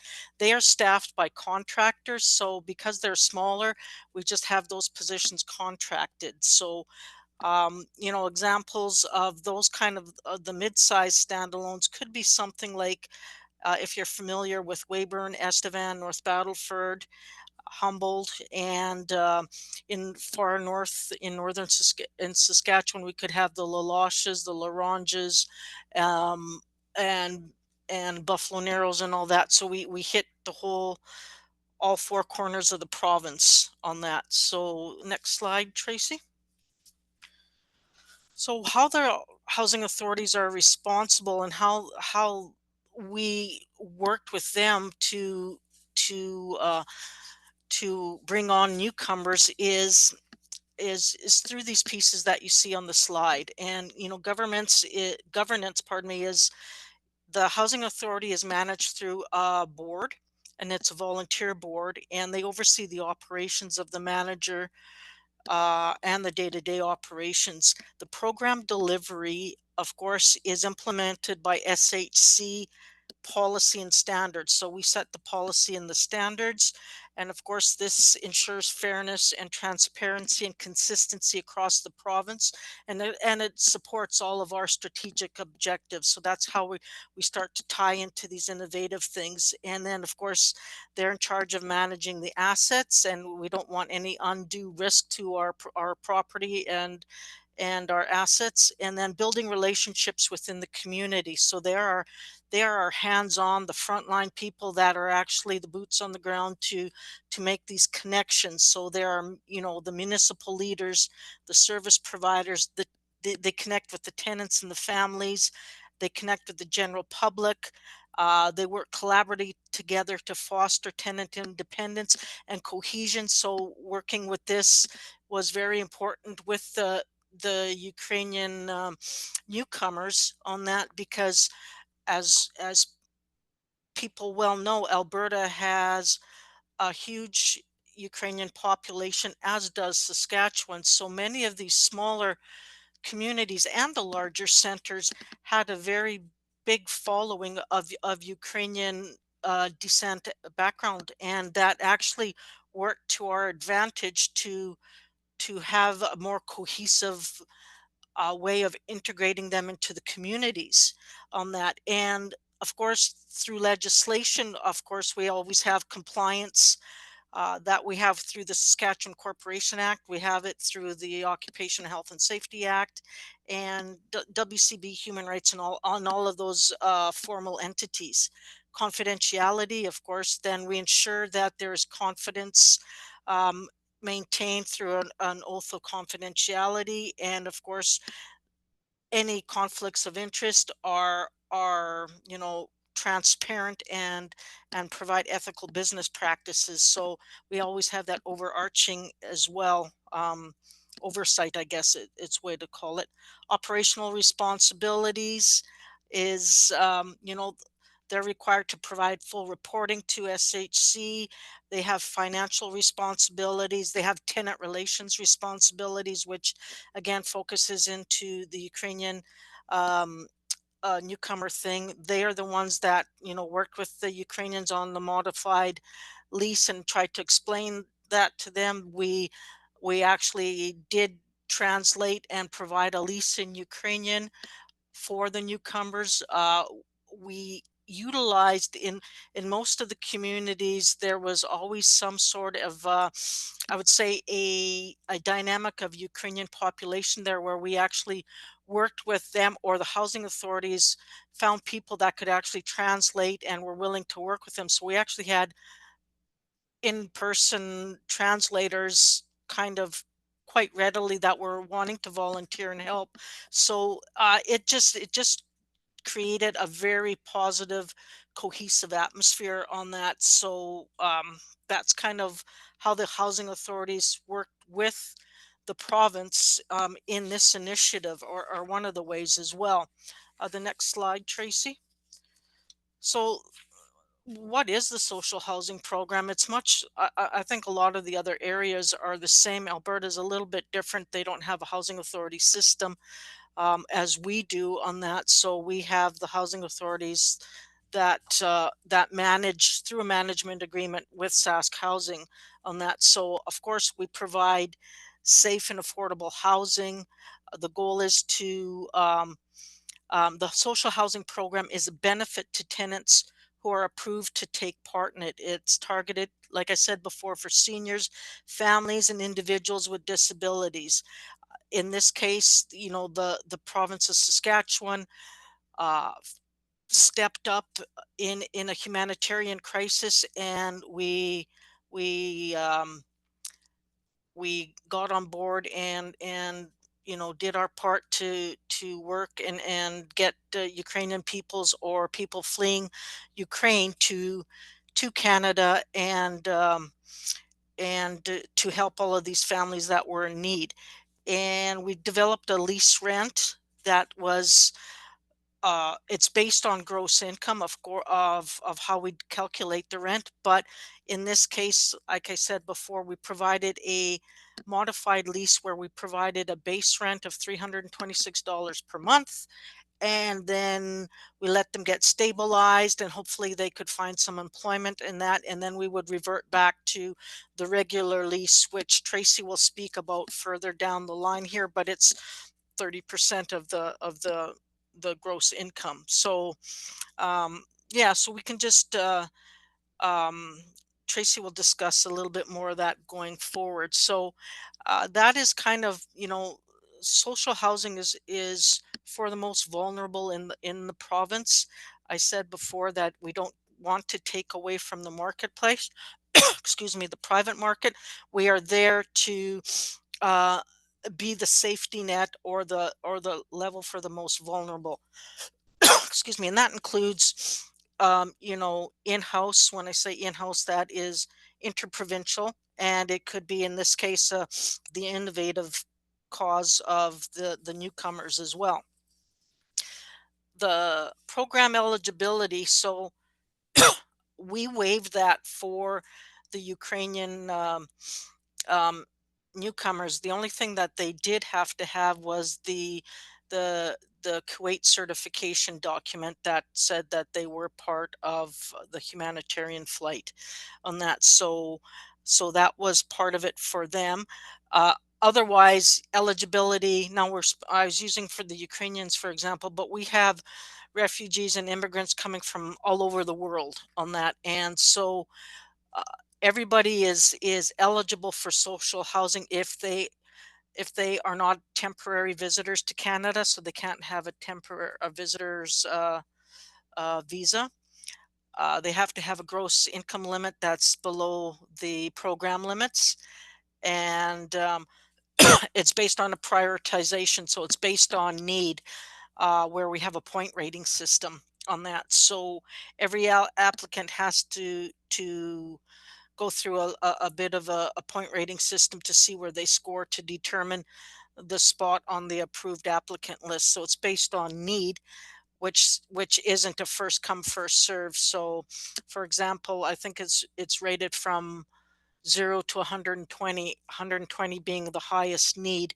We would score somebody, and if they come into a 90 and the next person is a 75, well, the person with the higher need would get it on that. So that's kind of, they still had to be eligible for housing because we could not put anybody in front of the queue in front of our local demographics, right? So we still had to be fair and equitable and consistent. So um, to assess their needs, there are three things that we consider when we were set. That is adequacy, where the applicant household is homeless or lives in a home that puts their health and well-being at risk.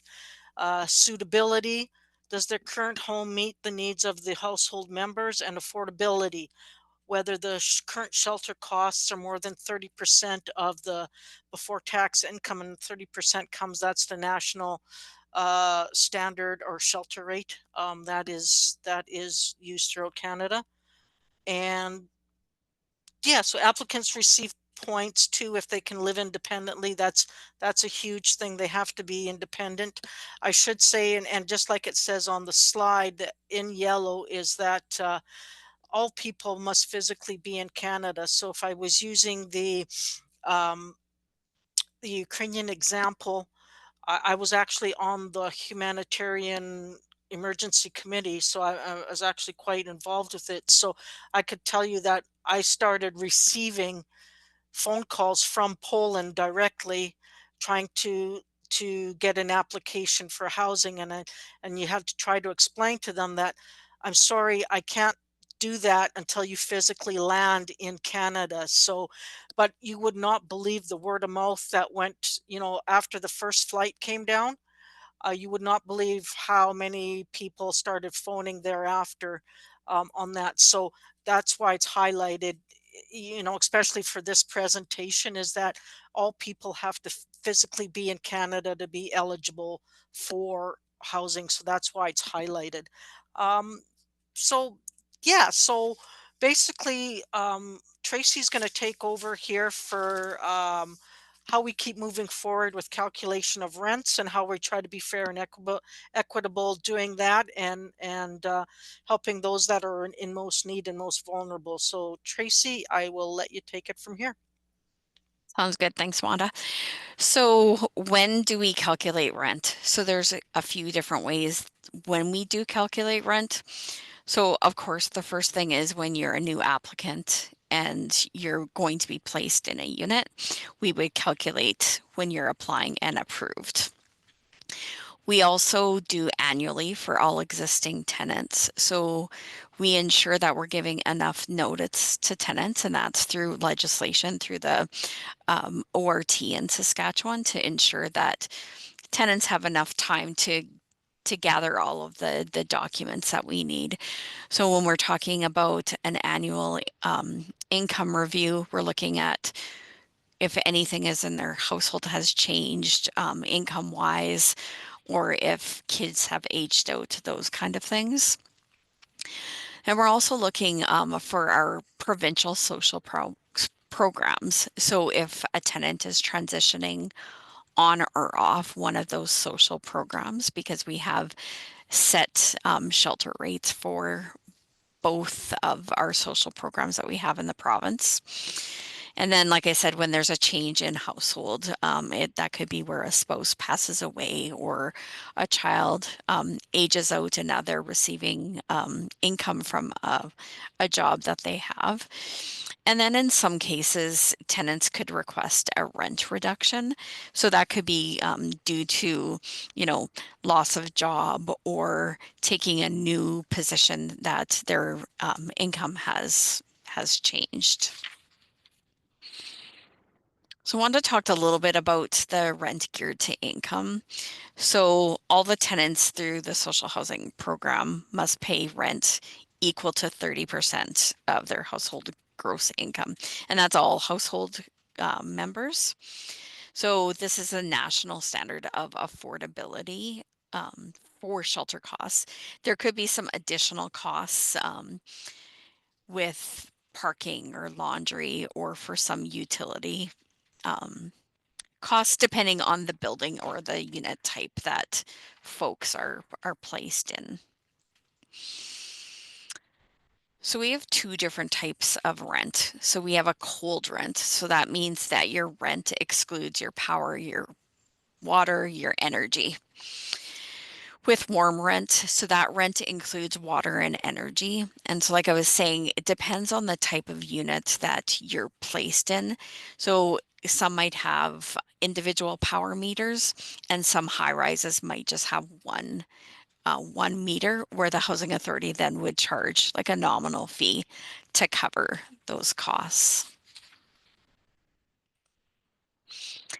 So in Saskatchewan, a few years ago, we had really high vacancies within the province, no matter if it was a large housing authority in a big city or with some smaller housing authorities.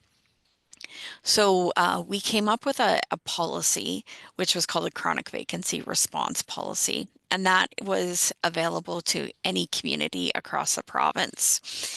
So we could have chronic vacancy in an actual high-rise building, or we could have it in a specific unit, depending on how long or what the need was in that community. So the households that can apply for the chronic vacancy response could have higher income or assets over what our current social housing programs are. So for an example, we could have a small town where there's not a lot of action happening in the town, but there's a need for EMTs, doctors, nurses, the Ukrainian humanitarian. We were able to place a lot of individuals in small towns where there isn't a lot of market rent options for them. Even though they were making higher income limits than we normally would allow. And typically our housing isn't targeted to single individuals. Wanda talked a little bit about, we're looking at family, seniors, and people who have disabilities. So this was a kind of a big change to our social housing program.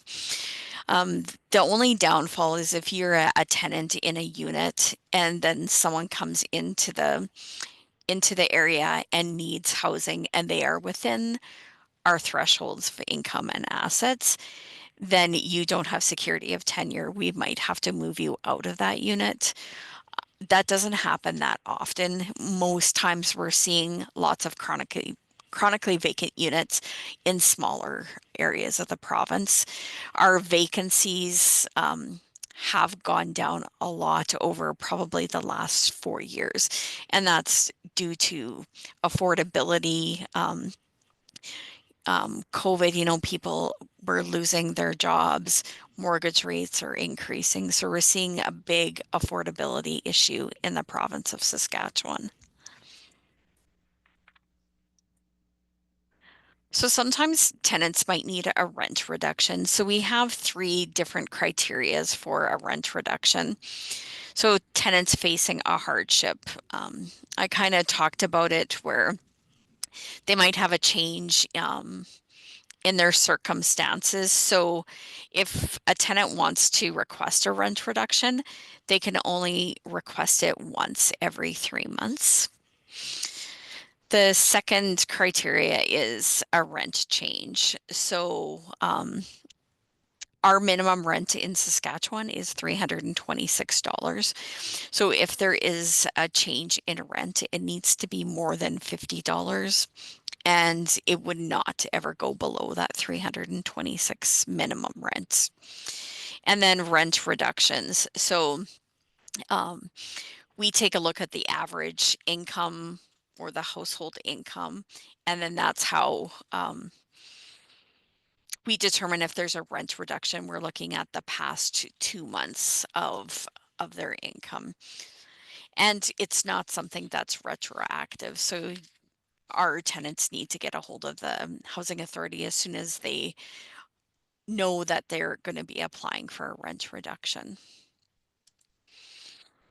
So the next thing I'm going to talk about is eviction. So under Sask Housing, we're under the Ministry of Social Services through the provincial government. We share a lot of mutual clients, tenants, however you want to say it, with our other social programs. So we have income assistance, our community living branch, and our child and family branch. So if there's a situation where one of our mutual tenants is having some difficulties, we'll always try to work with those other supports. We also have a lot of great supports in Saskatchewan where there's nonprofits who are supporting individuals or families. Home care are supporting, and family members are supporting. So we definitely don't want to see evictions in our housing units, and want to support the tenant the best that we can. But sometimes eviction is the only option. So we have to work with the Residential Tenancies Act in Saskatchewan to make sure that we're following the correct legislation if we're going to be evicting a tenant. So with the policy of the chronic vacancy across the province, sorry, we had a lot of nonprofits or ministry partners that were looking for some units because they were trying to support individuals. So we have a lot of partner third-party organizations. So I'm not sure if, I know you guys are across the country, but just some of the examples that we use is John Howard Society, Ranch Airlo, our ministry partners, child and family programs, community living, and then any other agencies who deliver programs or partnerships for individuals or families that are in need of housing. It's a good partnership for us to have, especially in our chronically vacant units, right, where they're getting to support individuals who need it the most, and we're able to provide those units for those partners to use. And that is it for our portion of the presentation. Does anybody want to ask questions now, or should we just wait till the end, Chloe? Because we have April on next. I do actually have a few questions that were sent to us. So do you want to answer some right now? Yeah, sure. Sure. Yep. This one was from the chat. Seeing that the housing issue in Saskatchewan is an issue at the front burner, is SHC looking forward to building newer housing units in the future? Yeah, we're always looking at that. What we got is a portfolio renewal. So some of it we're actually divesting in some communities where the need is no longer there, or the housing type is no longer there, and the only reason we're doing that is to right size a community, or in the case of smaller communities that are becoming ghost towns, and that we don't want to be in those communities that don't have services, and the people don't want to be there either. So we might divest in those communities and invest in other centers of the province. So it's kind of a mixed bag. If I would say is that we're always looking to right size, or what we call it as portfolio renewal. Where is the need, and how are we going to maintain it? And a lot of our new builds, I am going to say quite honestly, is through third parties. We will provide the funding and the capital, and then they provide the management or the services. So it has flipped to a more funding model for us, and utilizing third parties. We do some direct managed in areas, excuse me, in the far north, where there isn't a lot of opportunity and I wouldn't say interest, but just the population gap and the socioeconomic issues in the far north. SHC has to do some direct managed there as well. So I guess if I were to say something, it's a blend. It's a blend, and we try to right size it in the province where the need is. Okay, thank I you. guess we could kind of give an example of, we do community consultations. So just to see, like, what is that community need? What is the local government seeing? Is there, an influx of families or large families moving in? Like, that's one of the things that we've noticed over the last couple of years, is there's a lot more large families than there was before. And so most of our housing is, for families, just 3-bedroom, right? In Regina, where I'm located, we had a new build where we had 4 bedrooms. So that was kind of exciting, right? Just to kind of to see the options that we have out there. But we are definitely seeing a bigger demand for family units and bigger family units. And bigger families, yeah, Yeah. and that's been mentioned in the previous presentation as well, that the newcomers are or can be a larger family dynamic than we're used to. So that has created a bit of a challenge for us as well. hmm And multi-generational families too. Okay, thank you. We have 3 more questions that were submitted. So the other one is, what are the housing options available to the temporary foreign workers in Saskatchewan? So the temporary foreign workers, so that would be working on a working visa then, correct? Okay, so as I indicated, to be eligible for the social programs, which is our social housing, you have to be a permanent resident on that. So the temporary availability of housing through Saskatchewan Housing Corporation, it isn't there for the working visas. That's where they would have to tap into the market, to the marketplace, to actually utilize housing or find housing. Okay. Given the high rates of secondary migration across the prairies, how does the ministry collaborate with other provinces to ensure ongoing support for newcomers? Well, I can say we have a what I call a strategic policy branch within Sask Housing, and they are continually um, collaborating and working with the provinces on, we call it a jurisdictional scan, on whatever issues that are arising from Saskatchewan looking out to other provinces, or other provinces looking to Saskatchewan, what we're doing in a certain set of circumstances. So a lot of that collaboration takes place every day, all the time, just through jurisdictional scans and just through connections with, because we're a government entity, we had the access is quite easy for them to get to, and collaboration is something that they do quite often, almost daily. We're working on jurisdictional scans all the time. So Tracy, do you have anything to add with that? No, I would just say, yeah, it's probably daily that we're getting asked for various information. Okay. Are there any supports or programs available for individuals who do not meet the eligibility criteria for these housing programs? Well, That is going to be our next yeah. presentation. Yeah, our next presentation is about another household program that we have. And April can get into some specifics if individuals That was the aren't. perfect segue to get Yeah, get April into the presentation. for sure. Is there any other Yeah, questions? Oh, is there? Okay. one more. Okay. Has there been any recent changes or expansions in these housing programs to address the increasing demand? Like demand for units or? Yes, demand for. Okay.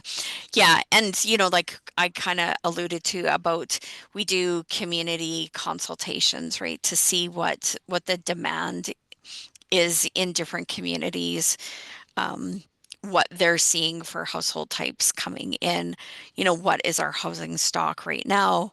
What should we be looking at? Wanda did talk about, divesting some units in areas that housing isn't needed as much as it was, back in the 70s. So we're always looking and trying to find ways to look at the demands across the province. The National Housing Strategy provided a lot of funding for some wraparound projects that we had access to federally. Mhm. And Saskatchewan Housing Corporation did a significant amount of work.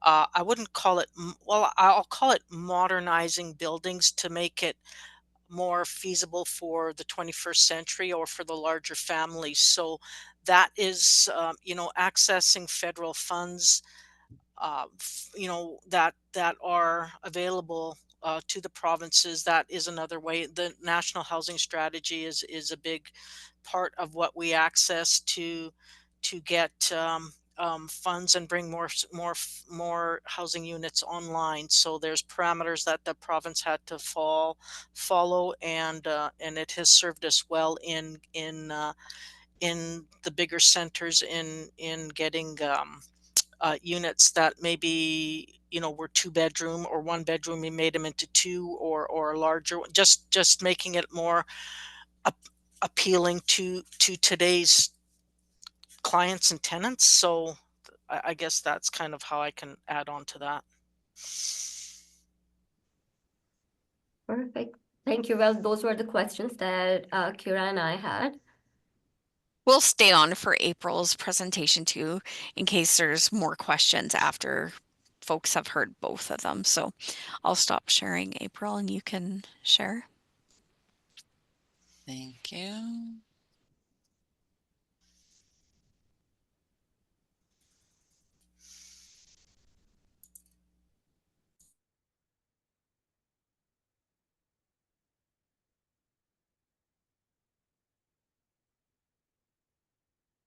Can you see my screen? Yep. Yes. Okay. So I'm April. I'm the manager of housing programs to households, which includes the Saskatchewan housing benefit that is delivered by the Saskatchewan Housing Corporation. Sorry. And I just, sorry, I don't use Zoom that often or either.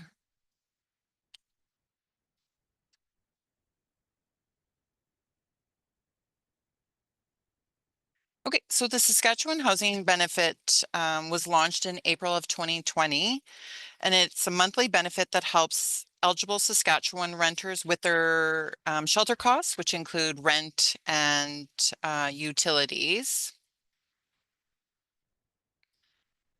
The Saskatchewan Housing Benefit is co-funded by the Government of Canada and the Government of Saskatchewan under the National Housing Strategy. And our current agreement right now is until March of 2028.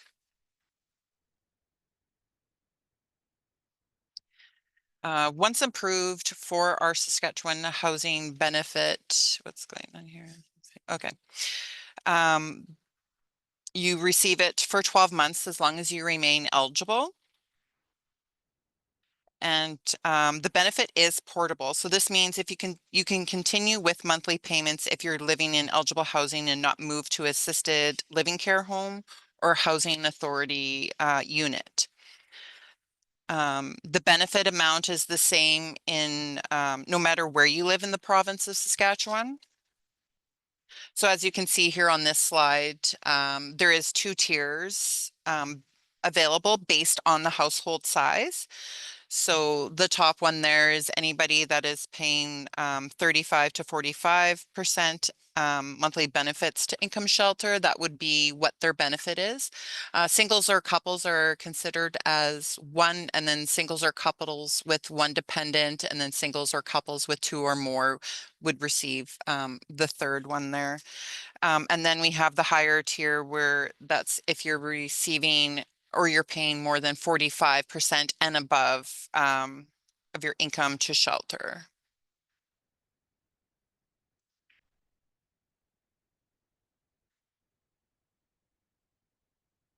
We'll move to eligibility.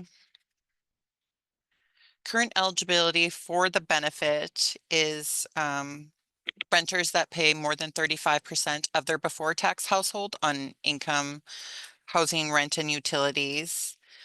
Have less than 300,000 in household assets, as the benefit is income and asset tested, and then have an annual before tax household income at the below or the following limits. And I think there's a little chart here that just shows singles or couples. Again, they have to be the 43,100 or less. Singles or couples with one dependent, and then singles or couples with 2 or more dependents. That's the income limits that they have to fall under. Renters that are not eligible for the Saskatchewan housing benefit, they can't be on any of the core income assistance programs like SIS or SED, as those programs already have a shelter benefit included in their monthly benefits already. There's also the rental housing supplement. Most people that are on that have been grandfathered in, but they can't be on both. And once you do go off the rental housing supplement, you can't go back on it. Sponsored newcomers are not eligible to be sponsored. The person sponsoring you must have the means to provide you with a shelter and not rely on any government funding. And then full-time students are not eligible at this time. There are other funding options for shelter benefits under scholarships and grant programs, so they're not our targeted audience at this time. I just would also like to point out that funding is limited and available on a first come, first served basis. And this funding does not apply to on reserve housing licensed facilities or rental housing not covered under the Residential Tenancies Act as well.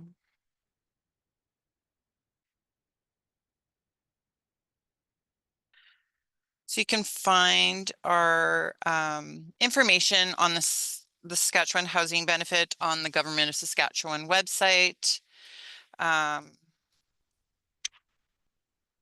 We also have an online application, and then that is our email address if anybody has any questions or needs an application emailed out to them. And we also do have a toll-free line there as well. I could also share with the group, I could send it to Chloe or whoever, a fact sheet just about the Saskatchewan housing benefit. But yeah, that is my presentation. So I'm not sure if anybody has any questions on that. Perfect. Thank you so much, April, Tracy, and Wanda as well for the presentation and for answering all the questions. I do see we have more questions in the chat, but due to time restraint, we will address those but via email.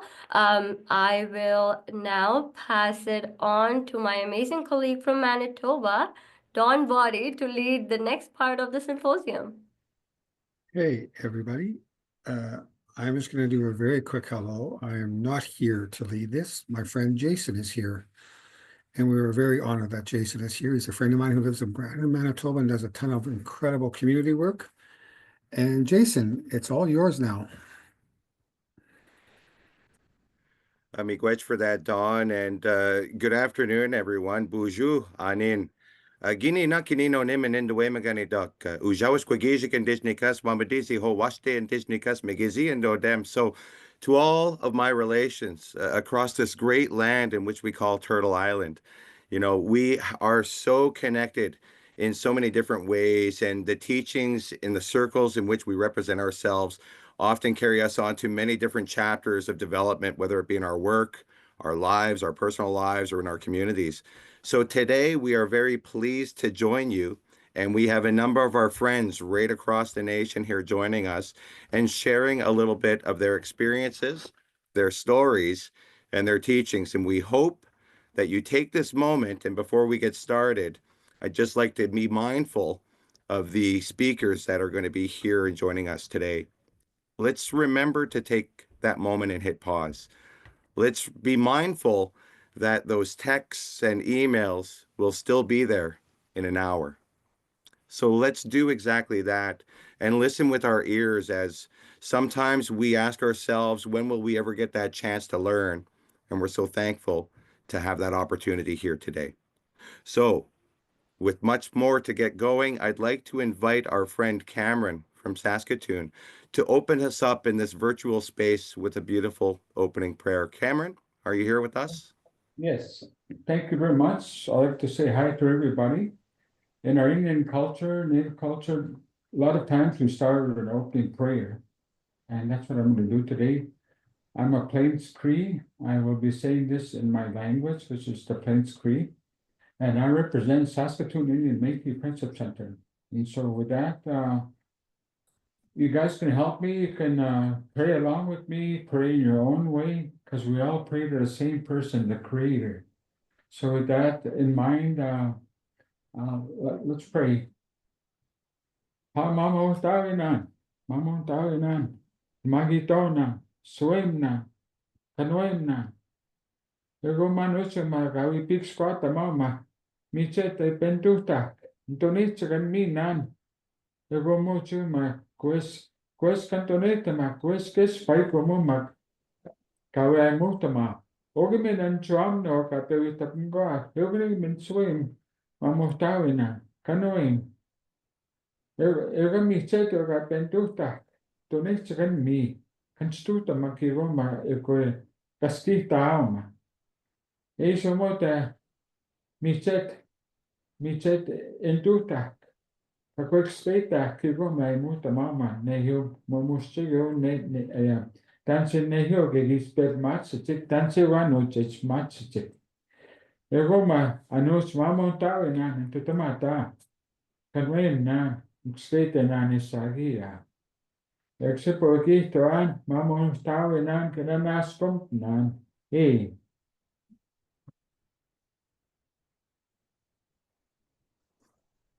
Oh, Kichimigwech, and thank you for that, Cameron.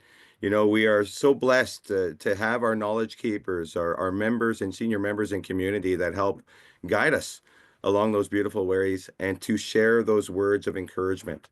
So thank you for that. Next, we'd like to invite our friend from Manitoba, Sophia, to join us here and to share with us her story. Sophia.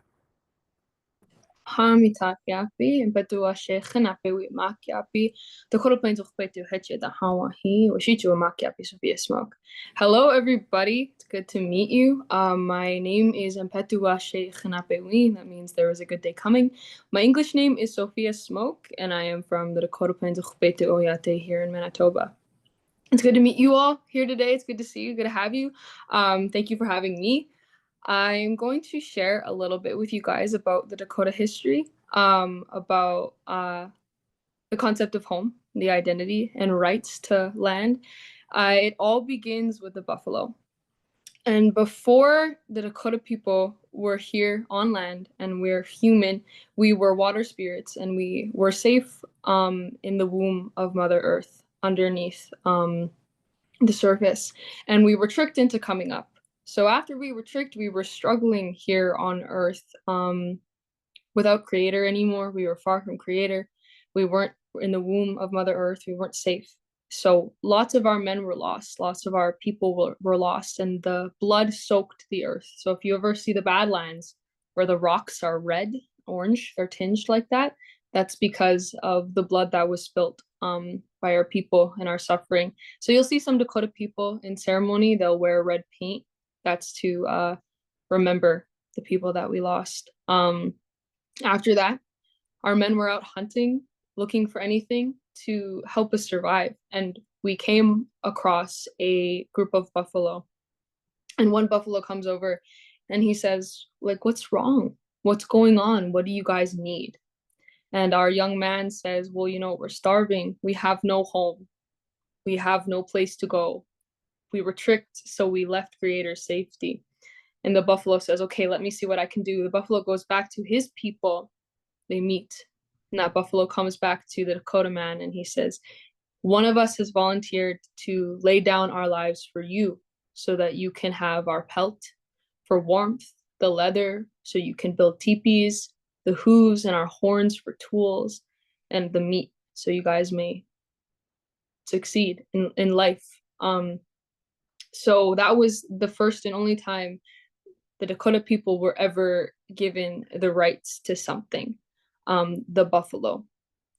And the next day they said, hey, can we thank your chief? Can we thank the buffalo chief for your nation's sacrifice? And the buffalo said, I'm sorry, but that was the chief who laid down his life for you.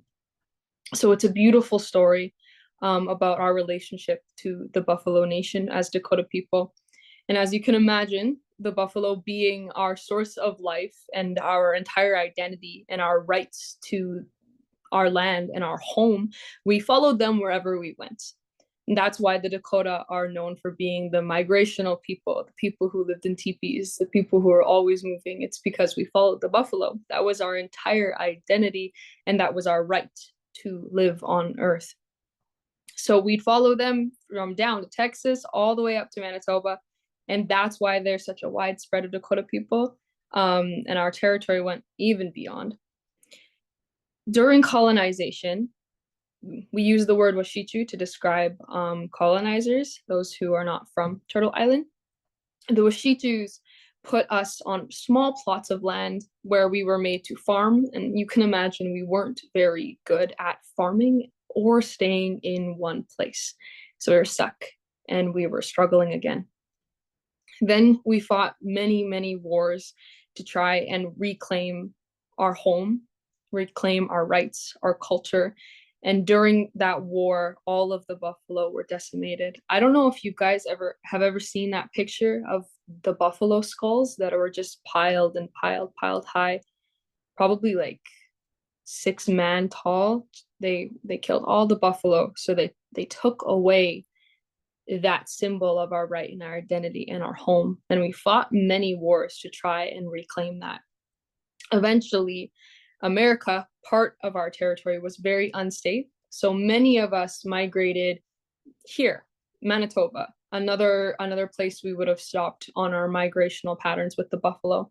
And we were told that America, if you go back to America, you will be killed. And if you stay here, we will keep you safe. You will be allowed to stay here in Canada, but we will never claim you as our own. And that has stayed true throughout all of history until just recently, when I was reading a paper. I had to write a 10-page essay for my history class. And I wanted to do it on my Dakota history, which is where I learned a lot of this information that I get to share with you now. And I wanted to trace my home reserve all the way back to the Black Hills area, which I was quite successful in doing. Thankfully, I'm so grateful that I got to do that. But I stumbled across a paper that was written in the late 1800s titled "The Dakota, the American Sioux Refugees from Minnesota." And I was a bit taken aback because I was like, this article is talking about me and my history and my family, and I can make a direct connection from my grandmother to the people that they're talking about here. I'm not a refugee. This is my home. I belong here. I have a right to be here. So that was a very strange thing to come across when you're 16 years old and having been born and raised here your entire life. So I did more digging, and I realized and found that according to Crown Indigenous Relations Canada, that the Dakota people were still technically considered to be refugees. And I just thought that was absurd. I don't know if anybody else thinks that is absurd, but I found it absurd. So that was something that I had lived with and learned to navigate through that year when I was 16. And then it just so happened that after I had written this paper about home and identity and rights and the Buffalo and the Dakota people, that Indigenous Crown Relations Canada decided to make an apology to the Dakota and Lakota nations of Canada. And it happened on July 14th, 2024. We all went to Whitecap, and there was an apology from a minister. And it was this incredible thing to have happened actually on my 17th birthday. It was like a coming of age thing. It was a big turning point for me. Of course, it was for all the Dakota people, but it was a big turning point for me because I realized that having destroyed the buffalo and having cut off our connection from the migrational patterns, the Dakota people had lost everything that made us us. The buffalo, they gave us the right to Turtle Island. They gave us the right to every place that we called our home. And through them, we had our identity, we had strength, we had security, we had home. And then to come find later that when that has been forcibly removed, you're now called a refugee was quite an absurd thing. I tell you this because after the apology, and actually long before the apology, lots of Dakota people have been working so hard to reestablish the Dakota identity, the Dakota strength, and this sense of home. And I think this is important history and stuff for you guys to know, because if you are not Indigenous, you are also an immigrant to Canada, just as the government wanted to call me for a few years. It's also important for you to know because you're inviting new people here to Turtle Island. You are the representatives for people to Turtle Island. And in my opinion, when you see this place from an Indigenous standpoint, if you look at history from an Indigenous point of view, it can be very traumatizing. It can be very hard to learn about. It can be very difficult and scary and sad. But on the other hand, when you look at Turtle Island from my view, I think you'd think that it was even more beautiful than you'd ever thought before if you didn't learn these things about Indigenous history. The story is much more grand and great and something to be proud of when you realize the original inhabitants of this land loved it so much and saw it of such great worth that they really, really, truly fought for it and stayed alive and are still here to call it home today. I hope that this was inspiring to you in some way, to really not take advantage this beautiful place that you and I get to call home. And I hope it can change your point of view on how you get to welcome people to Turtle Island. That's all that I have to say. And I know that we are going to take a little bit of a break for questions here, Jason. Right. Well, Peter, Sophia, we're going to hold on to our questions until right to the end. We've got so much knowledge that's going to be shared here today. And as you've already taken back from some of what you've heard with Sophia, and as you can hear, I've got an alarm clock going off on my end for our speakers to keep on time. So we're very much aware of the time and the space that we share, but there's so much to take in. And when you start learning about the different nations right across Canada, you'll see the beauty in our stories and the differences that we all share, because we all come from different walks of life, but we all have a commonality to how we look and invest in our homes and country here in Canada. So thank you for that, Sophia. Next up, we've got our friends from Saskatoon, and I'd love to be able to give them this time to be able to share a little bit about the work that they do. So thank you for that. I guess I'll start it off. There's two of us that will be sharing today. My name's Cameron Jack. I'm from Thunderchild First Nation. I was employed there for 20 years as a land technician. And we went through different kind of claims, specific land claims. So we went through TLE, tree land entitlement claims. But the story of how important land is to my First Nation and all First Nations, we call the earth a ski, which is the land, that Mother Earth. But you know, the story behind my band was we were removed from Cypress Hills at one time. That used to be a place of hunting for a lot of First Nations. Because of the weather, it was warm there. There was abundance of elk, moose, deer, whatever there was there to hunt. Our band used to go and hunt there all the time. And at one time, we were told, my great grandfather and them were told not to hunt there no more. They were told to move away from that area. And that's the time they start putting us in reservations, or now they call them First Nations. But the story for our band was our great grandfather was removed from Cypress Hills, and then he was put in an area called Delmas. It's a small town west of North Alfred. We settled there along with another band. They were called Moosomin First Nation. And so we settled there, but it got overcrowded.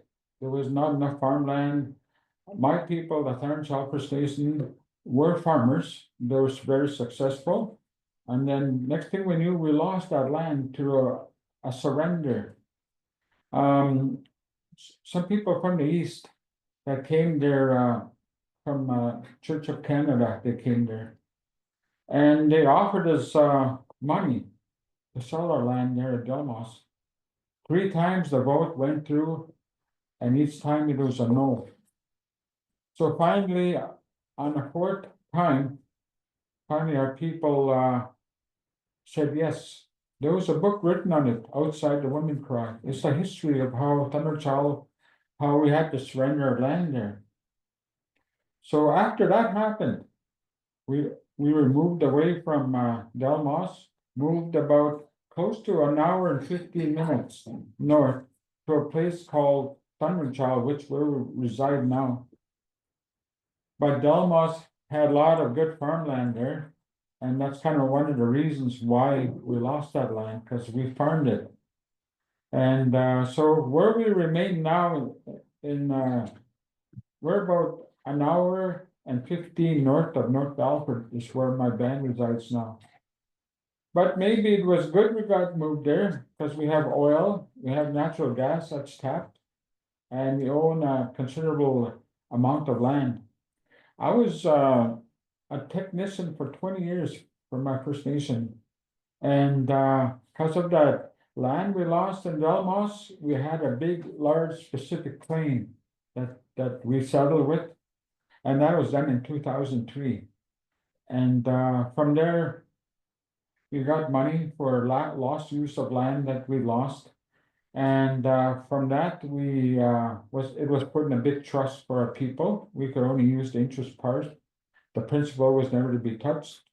And we also had some money extra to be put into specific claims to make our reserve bigger, or else buy land around the cities. So that was done, settled and everything. And our elders have always expressed the importance of land. Like basically how we look after land, how we respect land. And you know, our elders in Thunderchild have always kept a very close eye on things that come into our reserve. And at one time we had farmers outside the reserve, and they used to spray different pesticides into the fields that were around our reservation. And to this day, a lot of us don't hunt ducks there because we don't know quite it's in the waters now. This pesticide is so strong. So the importance of land is very important to First Nations. And as a land technician, my job was our band would buy land, different parts of Saskatchewan, crown land. And basically, my job is to turn that into reserve status. That was my job. I had to work with the province and the federal government. And basically, it's a long process, but we do have a lot of lands now in Tunnerchow.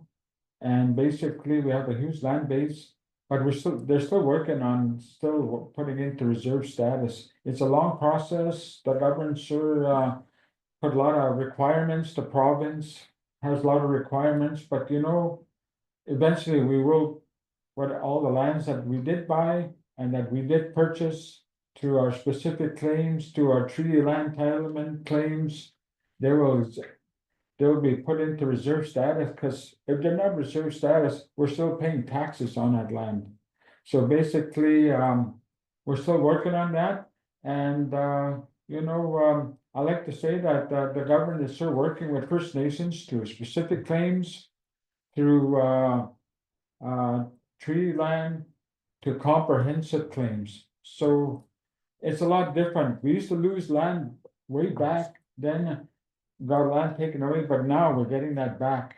We can't actually get the land that we lost, but we had compensation to buy land equal to the amount that we lost. So with that, I'd like to turn it over to Brent. I just want to give you guys an idea of what our band goes through in order to get land put into reserve status to different claims of that. I thank you very much. Thank you, Cameron. My name is Brent Cody. I'm Métis. I have a mixed ancestry. I'm registered with the Métis Nation through the Edmonton Stragglers Métis, but I also have Cree ancestry from Abasais and French ancestry. Yeah, I'm a practicum student here at the Friendship Center, but I was happy to be here and share with you. I wanted to talk a little bit about how ceremony and how culture and traditions have helped me on my healing journey through intergenerational trauma and childhood trauma.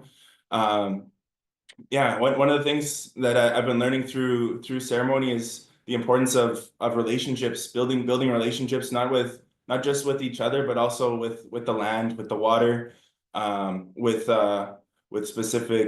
specific animals, our medicines, building those relationships and having that reciprocity and respect for everything around us and the land that we're on. So one of the ways I want to try to talk about that was with my relationship with the drum. When I was growing up, I always had a hard time speaking. I always had a hard time finding a voice and be able to speak up for others or be able to speak up for myself. But learning through ceremony, being around the drum, I learned how to speak. I learned to build those physical muscles, but also just that being more comfortable with speaking and being around people. So yeah, I just wanted to share some teachings around the drum that was passed down to me.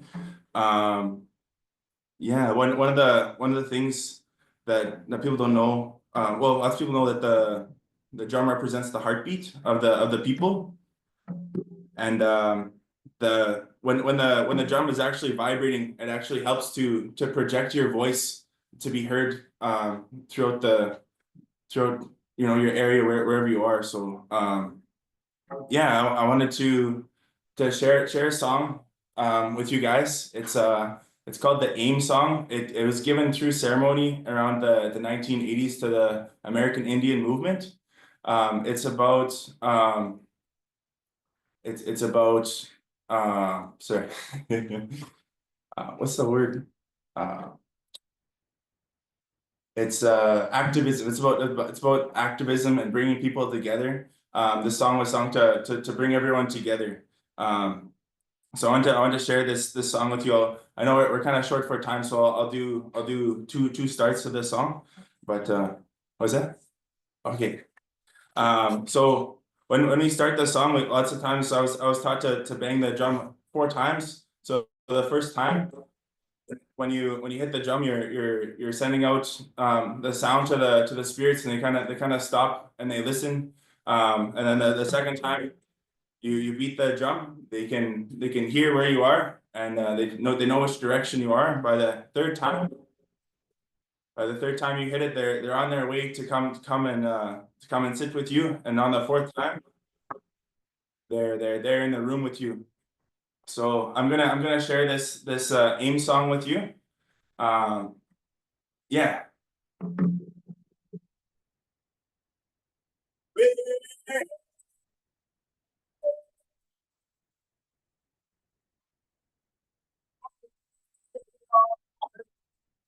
Oh, hey, go, way, oh, hey, hey, hey, way high. Yeah, hey, yeah, way high. Yeah, hey, way high. Yeah, oh, oh, oh,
Ho, thank you so much for sharing.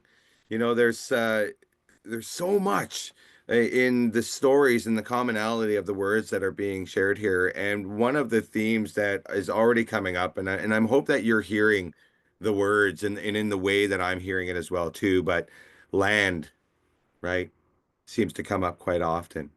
Displacement of a peoples will come up in those stories, right? Resilience, right, is something that you're hearing from the words of our storytellers, right? And how they're talking about where they came from, but where they are and how they got there, that strength in their spirits. So I'm so thankful that we've been able to hear so far from a couple of our guests right across Canada. And next up, we have Shirley tuning in from Calgary. And again, I apologize for the sound that we might not have gotten a clear, great sound of that drum and of that song, but we are broadcasting to 100 different computers right across Canada. Now, I know if you closed your eyes for just that one moment, you could hear him. I know I heard him. So thank you for that. But next up, we have Shirley from Calgary, if you'd like to carry on.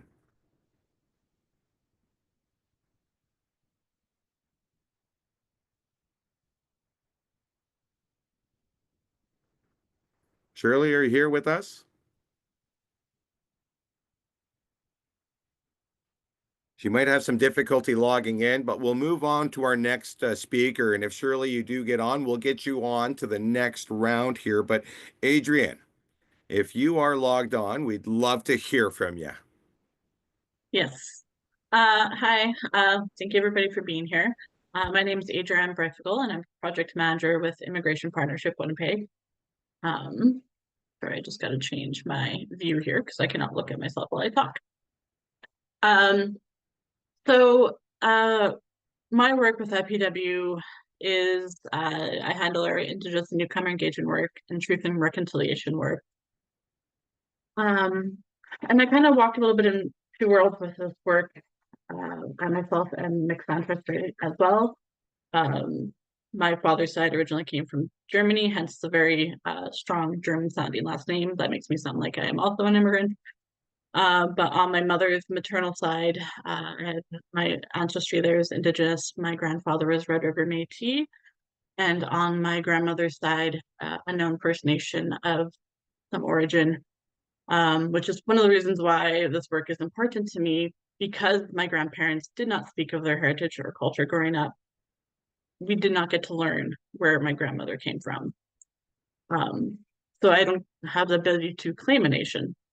So helping pass along this history and information to newcomers to Canada is important to me. And being in this work, one of the things I have learned being in the sector, first of all, is not just newcomers need this information. This is information that all residents who reside in Canada should know and learn. But when it comes to newcomers, they're actually very often eager to learn this information. They want to learn this information. And very often, once they do learn that history, they want to support and stand by Indigenous peoples in any way they can. And that's such a great relationship building experience there. Being in a world, especially right now, and I don't mean this to be a downer part of the session here. I promise it will be uplifting at some point. But right now we live in a world that really is just full of hate. And I'm walking in this world where there's a lot of hate toward Indigenous people right now, as well as newcomers. And it's hard to do this work in the sector right now. It is draining mentally, physically, emotionally. You don't want to look at comments on anything anymore.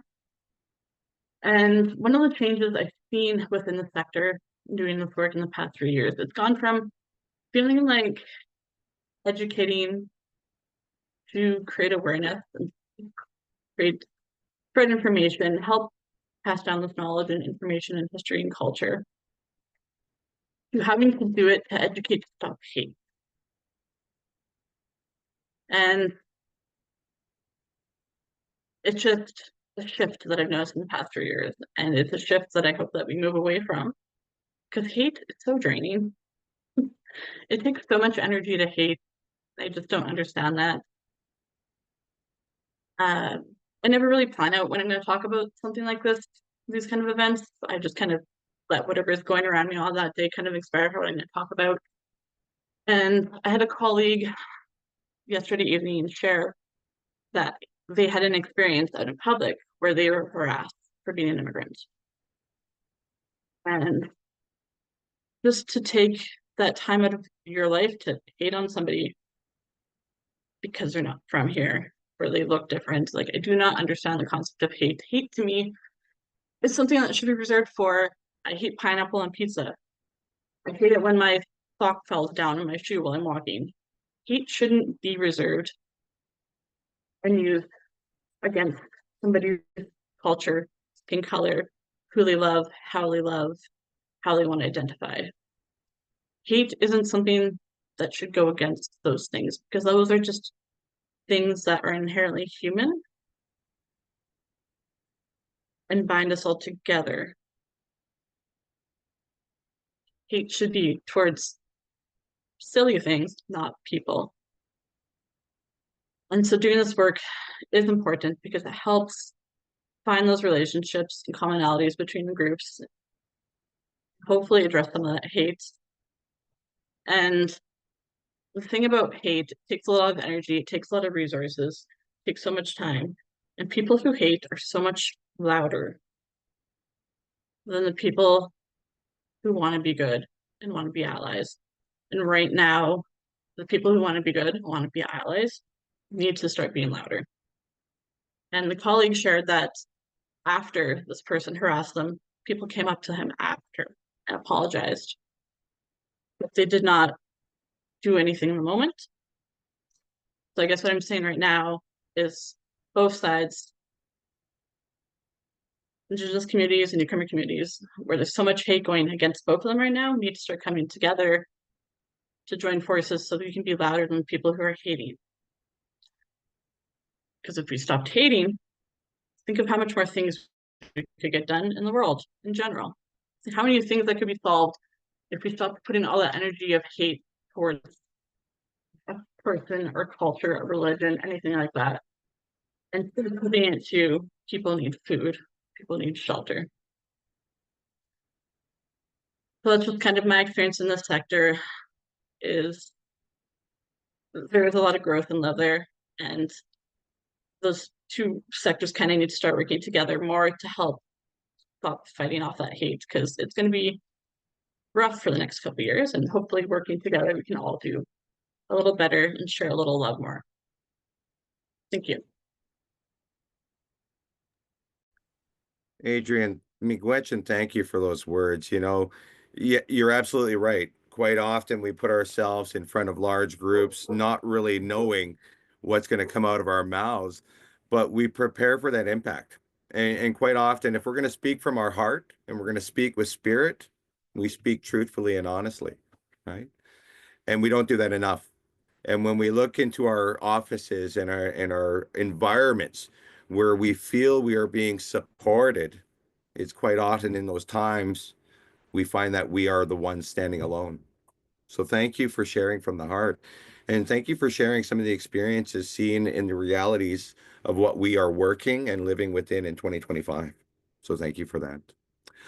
Again, we will open up for questions if we have time at the end of this conversation with our friends here right across Canada.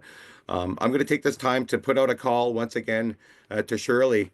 If she's out there and if she's having a hard time in Calgary, if somebody can find Shirley in Calgary, if you're logged on right now and you know where Shirley is, please let her know we're waiting.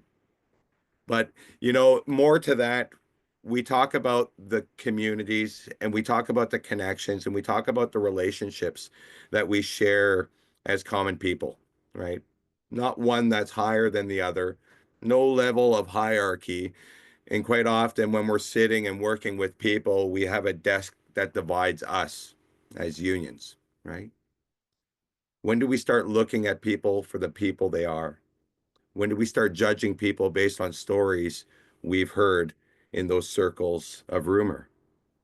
When do we start opening up ourselves and understanding that at this time and age of reconciliation, it's up to us to start educating ourselves. It's up to us to start picking up a book or typing into Google what those calls to action in Canada really are. What do they mean? Where do I fit as a Canadian in 2025? And how do my actions speak to reconciliation, right? Now, as we kind of move into our final speaker here, I'd like to give that opportunity for Karen to set herself up and prepare to bring us into the final realm of this conversation. Karen. Thank you. Really feel honored for everybody who is here and listening. And thank you, Jason and Dawn, for inviting me to this group. And I really love hearing everybody share their wealth of knowledge in the areas of where they're passionate from. My name is Karen Bruno. I'm from Musquecheese, Alberta, Samson Band. I live in Alexander First Nation, and I've spent the majority of my life working in Edmonton, Alberta. And my area of knowledge over the 30 plus years, probably about 37 years, has been working in the inner city and of Edmonton and working with our people who are experiencing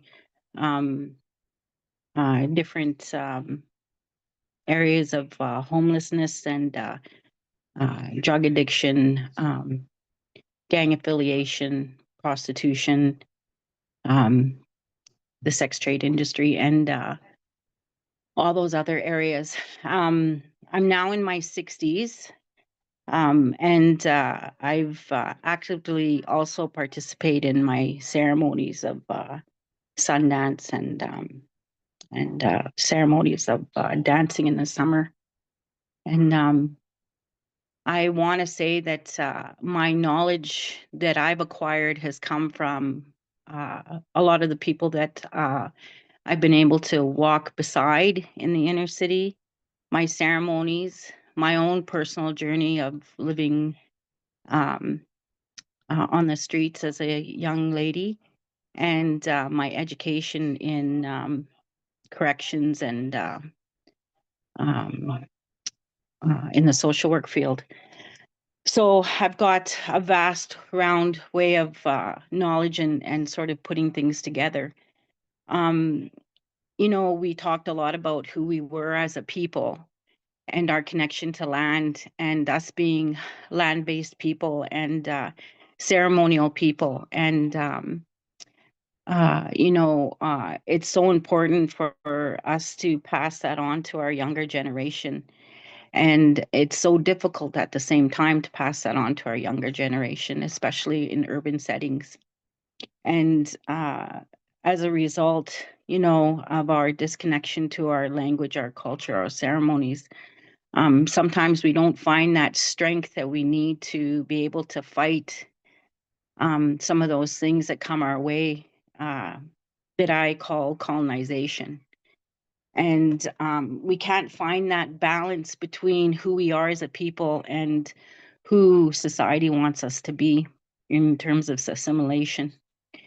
And that's been for centuries and centuries. And, they tried to eliminate us, which was a form of genocide through, smallpox, Indian residential school, trying to displace us from our land, killing our buffaloes, like it was mentioned, poisoning us with experimental drugs, starvation, all those kind of things that we know that we thought was history. But really, it's still today. Today, it's still happening. Genocide is still happening. There are, systems that have been created so that we cannot succeed, so that we fail. There are still an abundance of drug poisoning going on, the fentanyl, the opiates, that kind of thing that we're being fed. And homelessness is rampant. And in Edmonton alone, we just did what we call a pit count in October 2024. And there was a total of close to 4,697 people who were counted as homeless. And that's just in shelters and known agencies. And that's not counting the people that are encampments, most likely hiding. And like the old days when we used to hide in the mountains so they couldn't find us. And that number has risen dramatically from 2019 when it was 1,500 to almost 5,000. And of that 5,000, there's close to 3,000 people are Indigenous. And I was driving by one day, and you always see those pictures of when the agents would come into camp and they would, destroy our camps, and there was fires and, women screaming and yelling and running and kids being grabbed. And, you've seen that kind of stuff, and, you think, oh my God, that's devastating. The pain that our people must have went through to be involved in that. And, I actually got to feel that feeling last year in Edmonton when they decided to destroy the encampments that were in the inner city with no notice and without anybody's knowledge. And literally there was trucks and trucks, dump trucks lined up. They just pulled up like army trucks.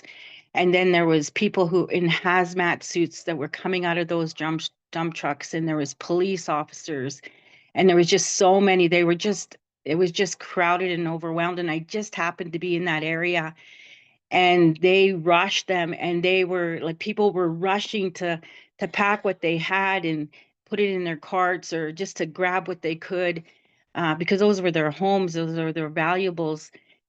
And they're literally like trying to run with their stuff and not get arrested or get into trouble. And in the meantime, the people in the hazmats were just coming in and they were just ripping down their tents and their encampments and throwing everything in the dump truck, and people were crying and women were grabbing them and saying, "Don't take that, that's my pictures," or that kind of thing. And it was devastating to watch. It was horrific. And I was like, that's what our people have been feeling for years and years and years. The gentrification that we experience in our own land is unbelievable. And we talk about reconciliation, and I know just from working in this field and working with a lot of non-Indigenous people and agencies, they're like, what can we do?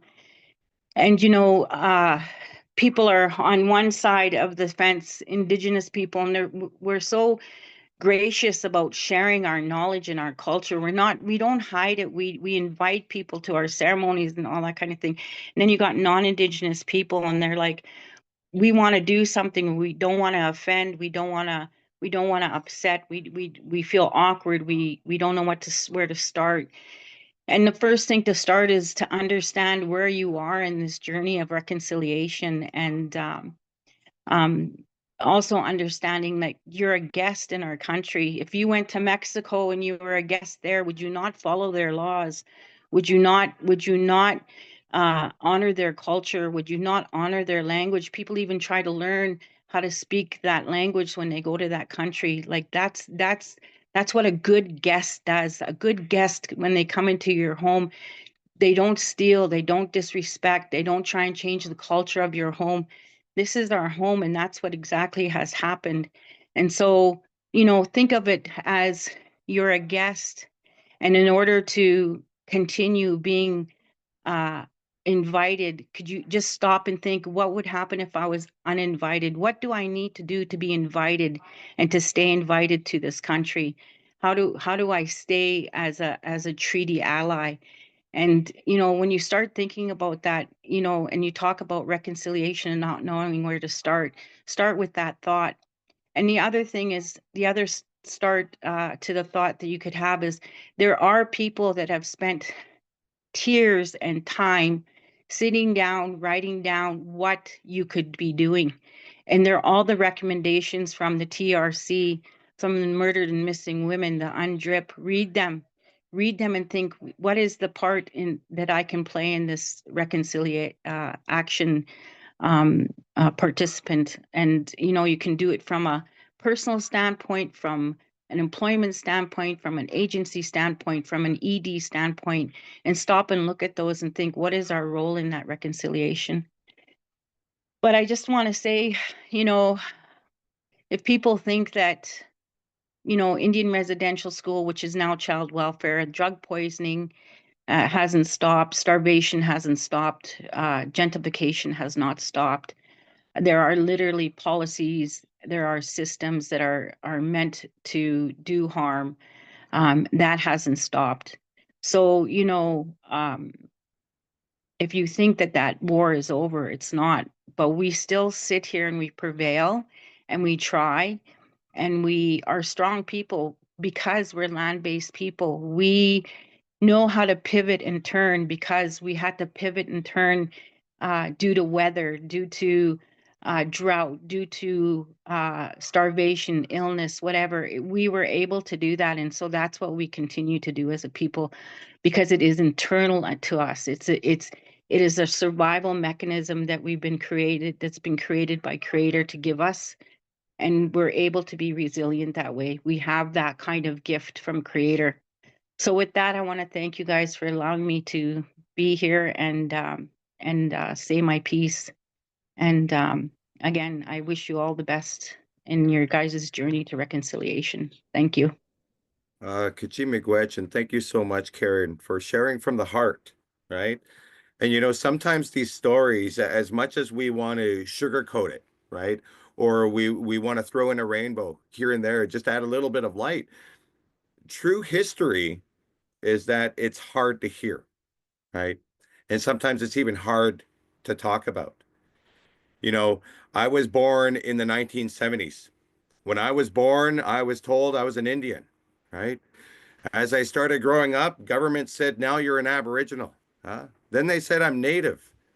And then recently they started calling us Indigenous. So who knows where we're going down this line of government structure and identity, and where we fit in the realm of working and living side by side with our neighbors and our fellow Canadians. There is a starting point to every story. And we all have to take into consideration that there is a dark history of Canada that a lot of us never learned in school because it wasn't taught in school and it wasn't talked about at our kitchen tables, are there? It's a story that a lot of us are still learning today. So find those moments and opportunities that you have in your environments, your homes, your neighborhoods, and your communities to open up in conversation. Ask some of those questions. Most recently in 2015, we released these calls to action, 94 calls to action right across Canada. If they were recommendations, they would have been called recommendations. To act upon something means to do something. So let's do something together. And I truly want to take this time to thank our listeners, to thank our viewers for taking a moment out of your day to truly listen.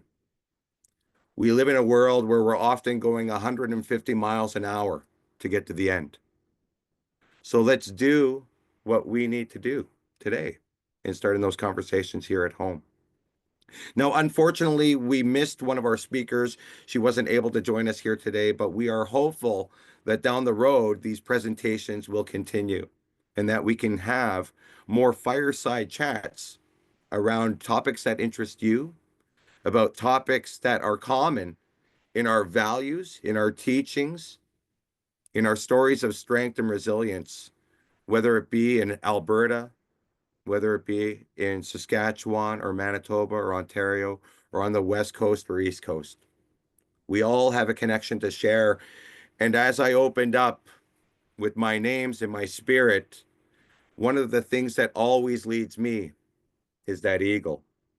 So as we part and as we start our journey to the next day, I'd like to leave you with a song from the eagle. Wambade. Wambade oyate ebiado hayakeo oyate ke yanipita shaya ewa uzia hayu. Be well, friends. Take time for yourselves. Remember in life, it's okay to hit pause and to start a conversation with your neighbors. And we want to take this time to thank our host, Don Body, for sending out that invitation and reaching out that hand and asking for some stories. Miigwech, wopira, ekose. And thank you so much for your time and your listening ears. Thank you, Jason. If you know me, you know I'm a big crybaby, but I'm okay. Thank you, Jason. Thank you, all of our speakers. Thank you for the gifts. I don't have words except for miigwech. Thank you for sharing your stories. Thank you for calling us to be better guests. Those words, all your words go deep. Adrienne, thank you for sharing your struggles and reminding us about hate. And Sophia, I love when you share the Dakota story. It goes deep inside me. And Karen, I'm going to remember that, and I'm going to do my best to be a better guest. Thank you, everyone that stuck around. I just miigwech everybody. Thanks a lot. Thank you, everyone. This was a fantastic day, and we look forward to seeing you tomorrow. Thank you very much.